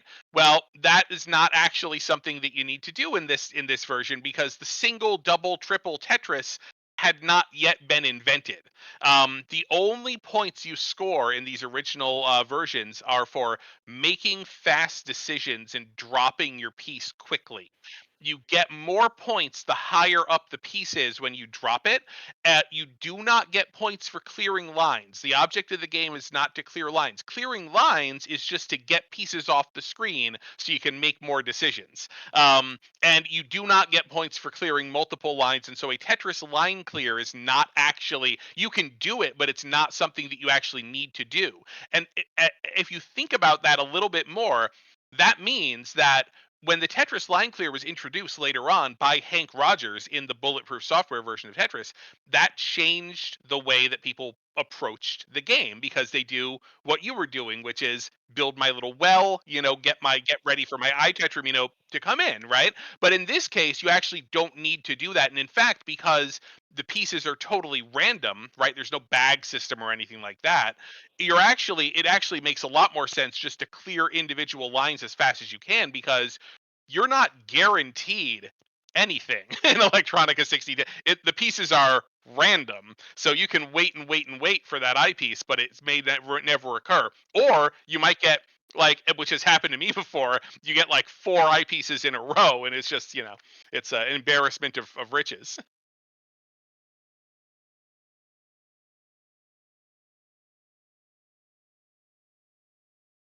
You just want to play fast. You just want to you want to drop as soon as you can, basically. Yep.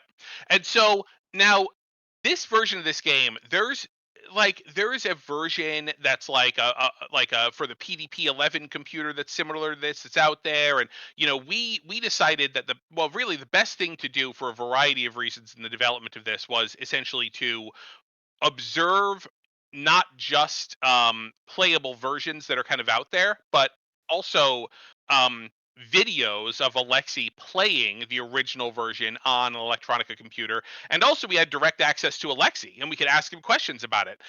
And so we basically the recreation we felt was the best way to go for this to really try to nail down like exactly what it would have felt like at that time.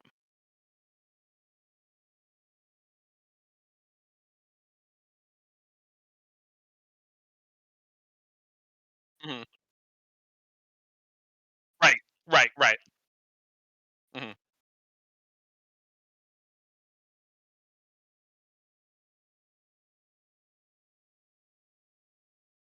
Yeah. Are you gonna try to? Okay, I get. Okay, all right. Oh, you did it. Okay, good. Yeah, yeah,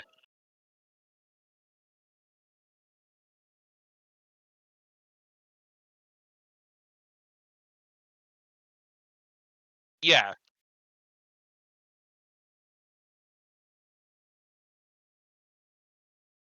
Right. But this is, and then this is just where you start, and then you can keep going. Um, you can. Yes, there are 9 levels. It does speed up at certain points, like you're at level 4 right now. You can manually speed it up also. Um, But at any rate, you're doing the thing that typically happens, which is that people say they're going to go through the timelines, and then they just sort of end up just playing Electronica 60 Tetris and never get any further. Like right now. So as soon as whenever you're ready to show off some more stuff, I'm ready to go with you. I think you're just gonna go play this. Yeah, sure. What does that mean? I don't know. You know what? You have to. Yeah, you can't do it mid game. It's asking you what your name is, or your yeah. It just says your name. I think. Okay.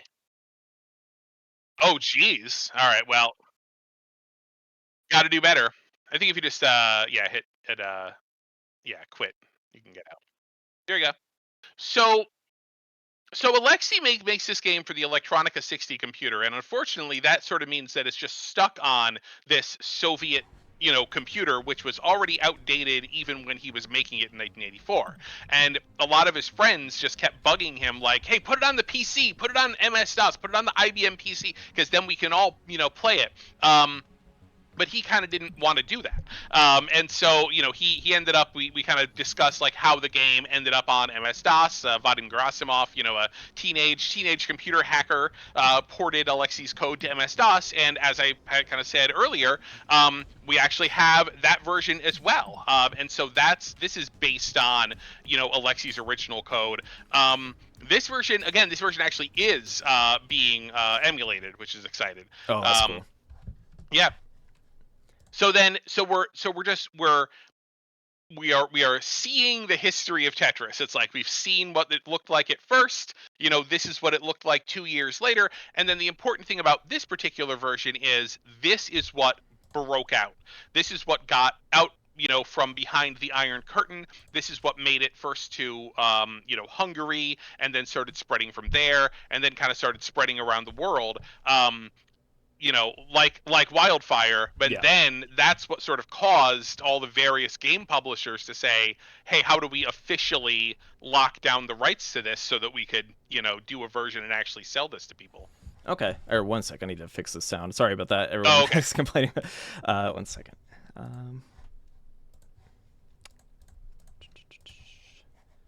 Okay. They should be able to hear me now. Okay. All right, so we're going to hop into the MS-DOS version here. I'm pretty excited to see this. Enter my level. Yeah. Let's see. So again, it's literally the same gameplay loop. Oh, would you put in 9? I did put all in right, 9. well. Okay. All right, I'm on the board. All right, here we go. Start 0. Okay. And then, let's see. Am I able to see So since you are using Oh your my computer God, I see. keyboard, I think you want to use your number pad. Oh wow. Okay. And this is how it was though, right? Like I believe it's just mirroring right, that. Because, okay. Yeah, because it's not necessarily that they were using like arrow keys. It's like they were using like number pad keys, which doubled as the arrow keys. There you go. Okay.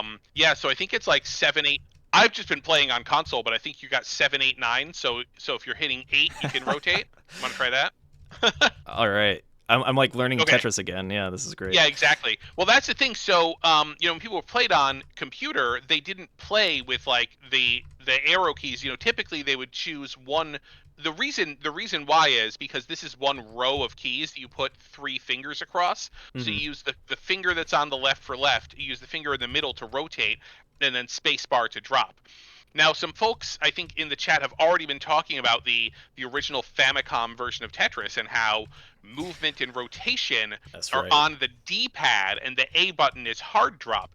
That is to mimic the original control setup that was in the computer games, because there was no real, control scheme at that time for consoles, and they were saying, well, we'll just do it like the computer where you've got all the movement on the D-pad and then A is drop, drop, drop. That's what Alexi liked. Like, that's what he prefers to play, with right hand moving the pieces, then spacebar drop, drop, drop, drop. Interesting. Drop. Okay. Yeah. So there you go. So it's like, are you on 7, 8, 9? Is that what you're doing? Yeah, I have a controller here, but at the same time, I want to be like how Alexi would play, right? I want to emulate that, so I'm trying to learn exactly. the keypad Exactly. Here. So if you get the PC version, you can play on the keyboard, kind of as it was. And then of course we have console controls. And in case you're wondering, yes, there are, you know, configurable controls for every game. So yes, if you do want to play that Famicom original version of Tetris, which was the original console version of Tetris, you can change the controls so that, you know, A is rotate and down is hard drop instead of the other way around. Or again, you know, or you could not, because we're going to release this game in Japan too. I mean, it's important to remember that there's a lot of Japanese players who, like, their muscle memory is for that original control scheme. So you want to make sure that they're taken care of as well, because they want to relive their childhood, and that was how they played Tetris. You know what? Come to think of it, I have a friend in the Tetris community. His name's David Kim. His alias, for those out there, his name is Maserati, and he was one of our fastest Tetris players. And he used to only use a numpad, and I almost want to ask him, like, hey, did you ever play these old school versions on your, like, old computer or anything? Somebody in chat says press 1 on your keyboard, and then you can show next piece. Piece preview. Okay. You can show next. So Alexi, the other thing with next piece is that Alexi penalizes you. Basically, it's like if you don't show next piece, you get more points, but if you do show next piece, you get a 5-point essentially tax, basically for peeking into the future, as it were. All right, I might be able to get a Tetris here before we leave. Here we go. I believe in you. Nice. Yeah, and it's important. It's like if you just sit there with your console controller and you like jam on all the buttons and everything like that, you're just like entering in computer key commands. So it's like, you know, be careful, like you're playing a computer game. You know, if you're smacking the buttons over and over and over again, you're gonna cause chaos. You do have to be like, you know, as thoughtful and deliberate as somebody would be if they're sitting there with a keyboard and punching in, you know, Tetris commands. And this is 100%, or it is emulated, right? So that's emulated, cool. yeah. So this is actually running the actual code. Yep. Awesome. Okay. Well, how are we on time here? So again, we're at 5:21, so we can keep going another 10 minutes or so. I know there's more we wanted to get to, especially for this inaugural stream. For sure. So this is the danger. This is the danger. Well, hey, that just goes to show like how cool this is. I just want to saying like I love Tetris, right? So just like learning about these old games and trying to figure out the nuances, right? Within each one is a lot of fun. So, all right. Yep. And by the way, if you're on console, for all this stuff, when you enter your name, we come up with or if you're using a controller on PC, there'll be a thing you can select. There's the button configuration. So yeah, you can change the screen size. You can do a sort of a CRT monitor filter, border, bezel that looks like a monitor. Turn it all off, turn it all on, whatever you want to do. Every game has a how to play. Some games are not. Some games are kind of fully in Japanese. Most games, actually, even the games that came out in Japan, don't actually use the Japanese language. It's all actually just in English. But we do have a fully localized how to play section for each game. So every language that this product supports, there's at least a how to play that walks you through that. For Tetris, for something like Tetris Battle Guide, which kind of has a lot of on-screen Japanese text, that can be very important. We do have a substantial how to play that runs down all the different characters, all of their different special moves and stuff like that. So it should give you everything you need to get in and get started. Awesome. Chapter 2, then this is where we kind of go through, you know, the Spectrum Holobyte MS-DOS retail game. We go through Tetris for the Famicom, stuff like that. Tetris Mania, this is the story of Hank Rogers going to Moscow, trying to lock down rights for handhelds because Nintendo desperately wanted, there's Hank right there, you know, Nintendo wanted, you know, Tetris on the Game Boy, but there were other groups that also wanted that, and this goes into that exciting kind of story. Now, if you've seen the Tetris movie, you know, that's kind of where the story ends, right? With Chapter 4, the next piece, we go into Tetris sequels, because the Tetris story keeps going, and this is where we get into Battle Gaiden, Bombless, you know, things of that nature as well. And then in the final chapter, which I think we're going to jump into, this kind of starts in, like, the year 2000.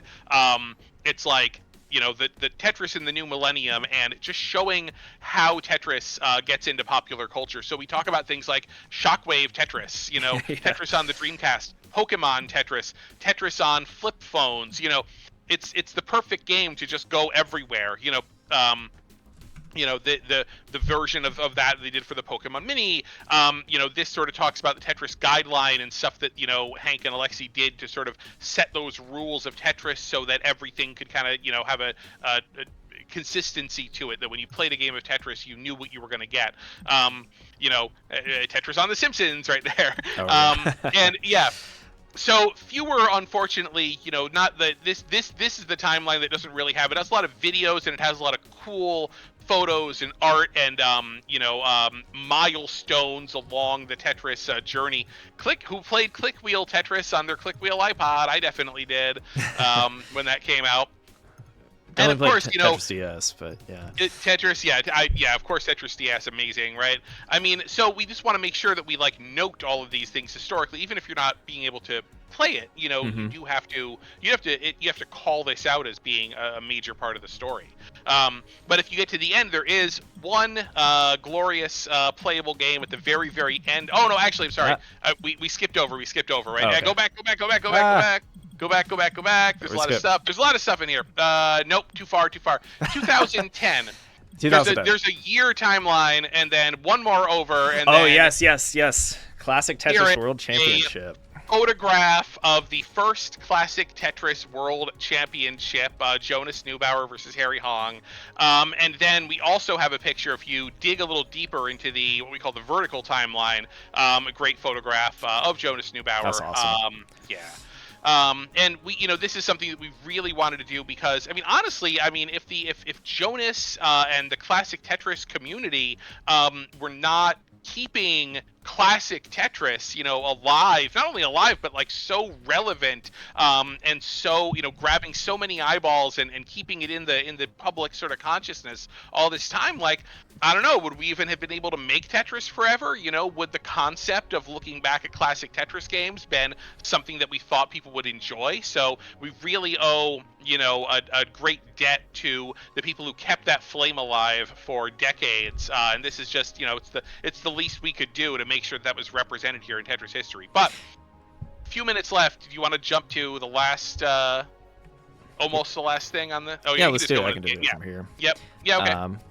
So first off, you mentioned Battle Gaiden, by the way, which I've never really had the chance to play because of the, a language barrier and just it's not really publicly accessible, right? So I'm super excited to check this out, and that is 2 players, so maybe we can have some fun matches with this in the future on some of our streams. But basically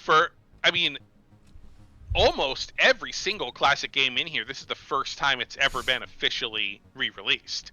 And so again, we want to make sure we do that the right way.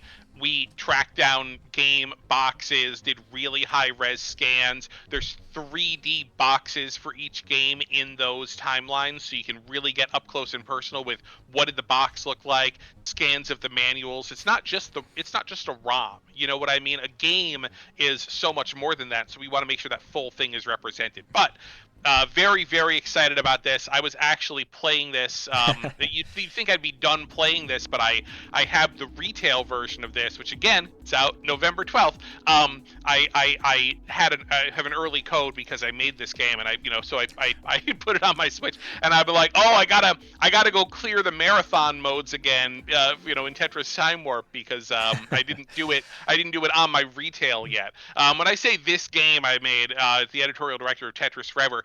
Tetris Time Warp is a brand new original game made here at Digital Eclipse by Jason Cirillo, a good friend of mine, who is really just a brilliant game designer. And he, when tasked with creating a new Tetris that somehow kind of brought in the historical angle, the 40 years of Tetris angle, what he came up with was this, which is Tetris Time Warp.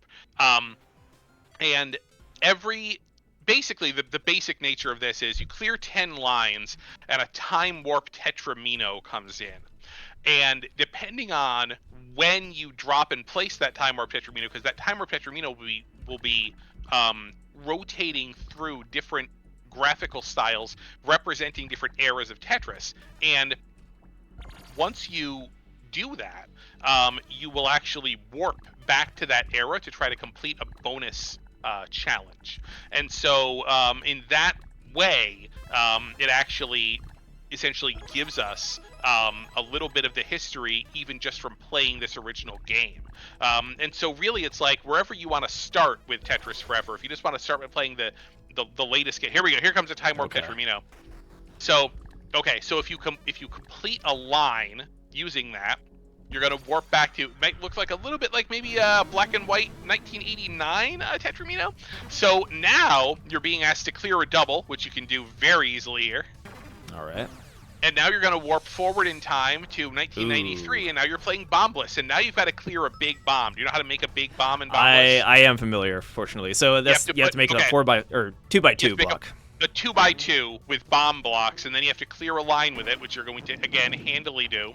Blow up, and now you warp back. You get your warp completion bonus, so you earned 11,864 points in warp. That feature, by the way, was suggested by a Tetris expert, my wife, who was playing Tetris Time Warp and was saying, you know, I'm playing this and I'm not quite sure if time warping is beneficial to me, you know, versus other strats or just making Tetrises. And I talked to Jason, and he was like, you know what, he's like, it is actually very, very beneficial. So let's make it really, really clear to the player of like, what was the benefit of that time warp. Now, if this was the gold piece there, which you're not going to get, or maybe you will if you rotate enough. So the gold Tetramino, time warp Tetramino, when it's the gold version, will actually cause a cascade, and it will cause all of the places where you have gaps in your blocks to fill in. So that can actually be now. You're not gonna get, I think, as many points as you would by clearing good challenges or by doing well clearing the challenges. Oh yeah, there you go. But it's still good to do if you need to clear out your stack or if you're in trouble. Okay. Yeah. So one big bomb. Now bombless, I need some work on my bombless or the bomb building. This was a little difficult for me because I did have to kind of like, you have to retrain your brain. Now the important thing is, and by the way, going back to the beginning of the stream, we saw the Electronica 60 version, you know, recreation. That was developed by Jason using the work that he had already done for Tetris Time Warp, because Tetris Time Warp is not just changing the graphics. Okay, so there you go. So this will cause you're a incredible player, so it's not going to really do that much for you, but it will cause a cascade when when you clear a line with that. Yeah, give it a shot, right? Yeah, so, just stack it up to wherever. Yeah, I could like set up a Tetris there maybe. Yeah. Oh, that's cool. Right? It can, you know, can really help you out. So basically, Jason wasn't just changing the graphics, like it actually switches into a different gameplay mode when you go to Electronica 60 Time Warp in this game. You're actually playing something that's very similar, you know, to the Electronica 60 game. And again, you don't have soft drops in Electronica 60, you only have hard drops. Oh, that's in right. 1989 mode, when the graphics turn black and white, you don't have hard drops, you only have soft drops. And then of course in Bombless, you're not even playing Tetris anymore, you're playing Bombless. So it's, you do have to sort of like adjust your actual gameplay style as you're clearing these challenges as well. Very cool. All right, I'm already getting hooked. Let's see. Now, what I'm curious about is, so I come from a competitive Tetris community, right? And I know there is multiplayer on this. I'm kind of curious about that interaction with the other players. So, yes, so multiplayer, absolutely. So multiplayer is actually different.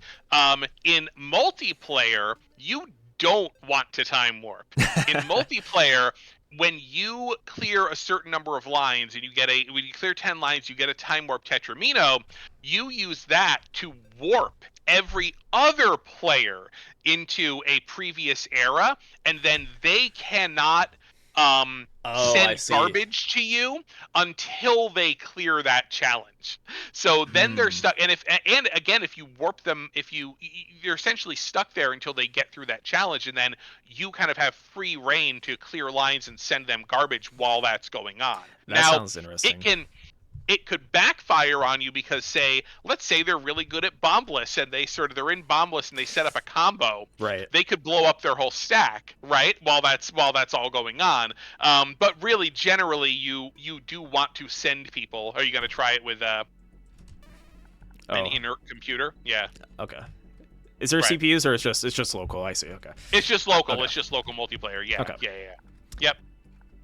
So yeah, I guess the warp would be an attack in a way, right? So I guess if you Is that how Right. it works? Like an item to send to your enemy? It's an attack. Yeah. Okay. Yeah. Well, basically, so if you get the time warp Tetramino and you land it and it's a warp, it will warp all of your opponents to that place. There's also in multiplayer only. Again, if you clear 10 lines, you'll see it come down. You will get. There's also a rainbow colored one where it flashes through different colors, and so if you let this sort of fall, that one there, that will warp all of your opponents to different random time eras. Okay, so yeah. Okay. Well, hey, we'll see some more of that in our future streams. We'll get some remote play set up here, but super cool. I'm excited to see that, and I feel like, I know our viewers will definitely be interested in that. Any new take on versus is always a treat. Right. So, Right. Very cool. Yep.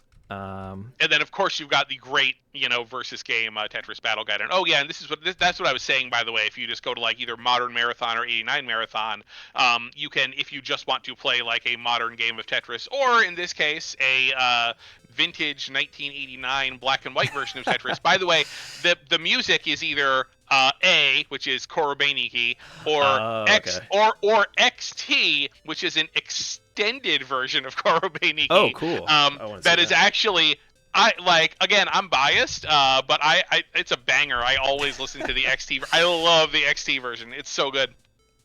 All right. Oh, so this is like, I guess we warped to this game mode earlier in the Tetris Time Warp. Exactly. Okay. So this is just spun off of this is where you would warp to, and so I mean, because I had mentioned to Jason like, oh, it'd be cool if there was like 1989 Marathon. He's like, oh, okay, yeah. He's like, he got this. I mean, he got the basic implementation of this in like a couple of minutes, because it's just like leave the player in here. Now, of course, there were some things that needed to be done, but it just spun off of what we were already doing. It's like, well, wouldn't it be nice if people could just like stay in this mode? Maybe that's what they want to do. Oh, here's the extended part. Okay, I like it. Yeah. It's cool. It's got me pretty hyped to play some classic Tetris here, or whatever. 1989 Tetris, yes. Whatever you would call this. Yeah. I'm not really sure what you would call it, but yes. Okay. Well, I won't spend too much time here. Everyone knows I love Tetris, so I'll just get sucked in here if I don't make myself get out of it. But Right. Yeah, very cool. So we covered a lot of ground today, Chris, on some unique modes and whatnot. And yeah. I would have real trouble talking and playing Tetris at the same time. I feel like when I'm playing Tetris, like my jaw's just like clenched. I'm glad you're doing it. No, it's nice, and now I can just focus on And the so game. Yeah. And there's so many. I mean, this thing, just to look at the list of games that's in here, it doesn't really speak to like the number of variants that are buried in all of these. I mean, the funny thing about Hatris is all three versions of Hatris are totally different. The Famicom version is pretty like standard, but then the Game Boy version has fireballs, and then the NES version has the helpers, who come out and I'm familiar with that. You can use them and swap the hats around. So it's like even within Hatris, there's like multiple versions of it that are substantially different. Tetris 3. Super Tetris 3 has Sparkless, which is a bomblish game but with different rules, and Magicalus, in which the pieces change colors when you rotate them. That also has the first 4-player Tetris, Familus. So there's another, 4-player cool. option here if you wanted to try that as well. So there's just a lot, buried in these, and so it's a really varied kind of like eclectic group of games. So it's not, it's not just like standard Tetris over and over and over again. Tetris 2 plus Bombless, again, a lot of these games, because BPS only had the rights to distribute in Japan, they couldn't make it out of Japan. This is a really, really fun, really nice version of Tetris 2. Yeah, it's kind of a cult classic in our community.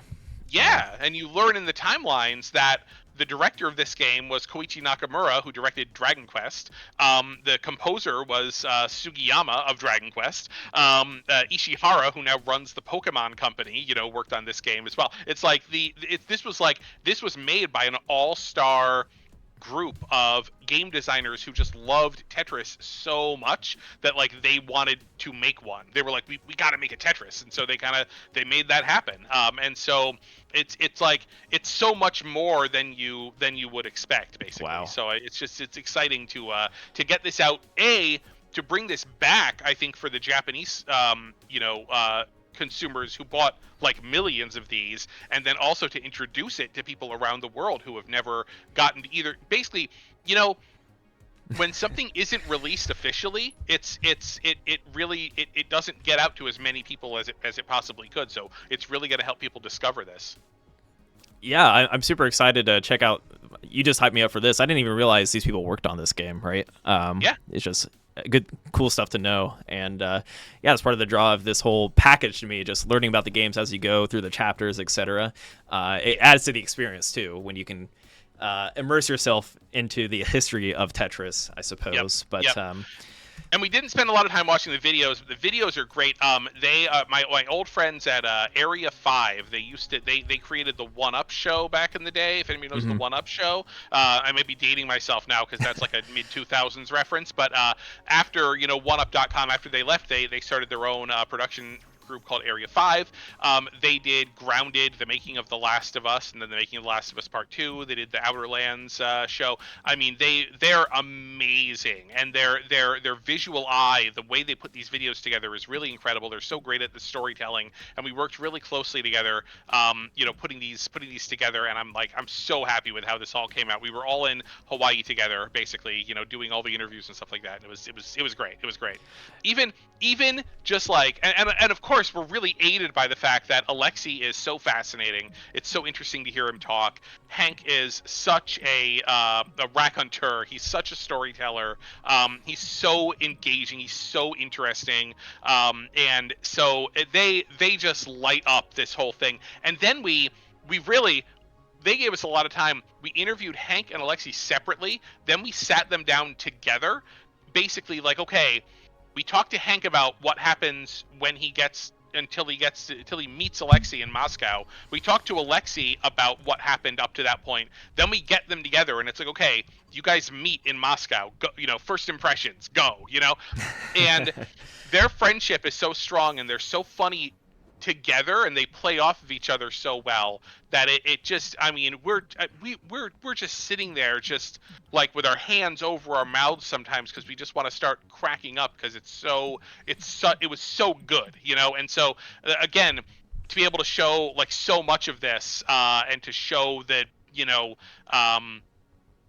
alongside the archival footage of the two of them hanging out in Russia like the day after they met, it's really incredible, and it's such an honor, and it's such a privilege to be able to get to tell this story in this way, Yeah. Oh, for sure. Some of the nuggets that I guess the Tetris movie are based off of, right? I guess you can get in depth on some of this footage and stuff like that. So that's really cool. Exactly. Yeah, and we even talk about the Tetris movie later and like show some still. We have Maya talking about the Tetris movie, and by the time, it's so funny because the Tetris movie, is sort of at the back end of the timelines. By the time you watch the little video about the Tetris movie and you see the stills from the movie, you've already seen like the actual scenes and the people that all those things are based on. So it will cause you, I think, to see the movie differently when you have watched the home movies and seen the real people that were involved. Even down to this picture, two over to the right of Hank and Alexei with Hiroshi Yamauchi, the president of Nintendo and stuff like that. It's amazing.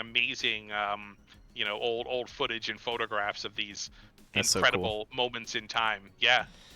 Yeah, I got enamored by this. Even this little tidbit about the Tetris tournament. Just thinking about a Tetris tournament in 1989 in Japan that I've never seen pictures of, right? Just like little tidbits like this are super cool. Well, so this was, I found, advertisements advertising this in Famitsu magazine, and went back to Tetris company and went back to Hank and Brian Rogers, who's Hank's brother, and he was helping us out a lot with the historical stuff. It's like, hey, what do you guys have from this? Like, apparently there was a Tetris tournament in Japan. Like, do you guys have this stuff? And they send over all these previously completely unseen photos. They did that's scores of Tetris that you're looking at for various computer versions in Japan. They made like 10-ish different versions of Tetris for all the different competing Japanese PC formats. And when they did this tournament, they did tournaments on every computer version. They did like 9 games. So that's Family Computer, MSX2, X1, PC8801 VA, PC8801, PC98, FM77. They ran tournaments for every version that people played on. They really did this up. It was like to have been a fly on the wall, and there's Hank playing as well. Just to have been a fly on the wall to observe this. But at least we have these amazing photographs. And again, like I'm so excited, especially for people around the world. They're hopefully they'll see their experience with Tetris represented here, but to see the sort of the origins of the huge explosion of Tetris fandom in Japan here is super cool. You should bring back that shirt. I like that shirt in the back. Tetris Right? Company. Oh man, I want those. Yeah. Now that we got these great photos of it, you can recreate it. Right. This is so cool. Like, this speaks to me as someone that's, goes to all these gaming tournaments, CTWC, stuff like this. Just seeing that some things never change is the vibe I'm getting from this. But right. Yeah, it's great. Akihabara in the 1980s, like, I missed it. It's like, if I had a time machine, I would just go back to, Akihabara in Tokyo circa 1989 and wander around. That would be the place. Well, hey, Chris, I think we're actually going somewhat over time here because I'm enjoying this way too much. But yeah, thank you for joining me for this Tetris Forever showcase. And just for anyone viewing, we're going to definitely showcase gameplay from different games over the next 4 weekends for TECWC. So be sure to tune into all of our streams. We'll definitely try to have one game each day, and definitely we'll feature some of the multiplayer as well, using remote play and stuff like that. So yeah, this is super awesome, Chris. Yeah, great. No, yeah. This was a lot of fun. So yeah, basically, it's by the time that you guys are running a whole lot of live streams, I'll probably be back, towards the end of all of the tournaments and everything to talk Tetris Forever again. Have fun, streaming in my absence some of the other games. But if you want to do this for yourself, it's out on PC, PlayStation, Xbox, Switch, Tuesday, November 12th. So this coming Tuesday, and you can, if I may be so crass as to say this, you can pre-order it and get a discount now. So if you like what you see and you want to drop the money, you can get a nice discount on it if you pre-order. However, if you would like to wait and see, if you want to take a wait and see attitude, that's also perfectly fine with me. But thank you very much for allowing me into your stream to show this off. I'm so excited to get this out into the world. No, it's a pleasure to have you. You definitely expand on these points that are in front of me too, and it seems like you have it. I call Kataru here in the chat to see him, the walking encyclopedia of the Tetris community. But it's nice to have people like you that bring this to all of the players, etc., so that we can just enjoy the history, and it just heightens the joy you get from playing the game too when you hop into the games, etc. So but yeah, we'll see more of Chris in the future, probably towards our finale streams like in December. So Chris, thanks again for joining, and yeah, we'll definitely be checking out Tetris Forever over the next few weeks. It comes out on Tuesday, if I'm not mistaken, here in the US at least, November 12th. And yep. I see a question in the chat. What was the question? Yeah, is there any plans for like a Tetris Forever Discord, or where would fans go if they want to communicate with you and the Digital Eclipse team? Yeah, we don't have a Digital Eclipse Discord. It's certainly something we've talked about, but it's difficult to staff one of those things. And we're a small development studio. We are on all major social media platforms if you need to talk to us or want to get at us. Yeah. Okay, great. Okay, I think we'll call it there. So thank you, Chris. I'm going to play a trailer to outro us here of Tetris Forever. And yeah, that is the end of our stream. Thank you all for tuning in. And we will see you, I guess, next Friday. We'll have some more Tetris Forever gameplay. And there'll also be our TECWC Teams Tournament. So yeah, tune in next Friday if you're looking to see more Tetris Forever. And yeah, by then the game will be out too, so you can share your experiences with us. So, all right, we'll call it there. Thank you all, and thank you, Chris, for joining me. Thank you.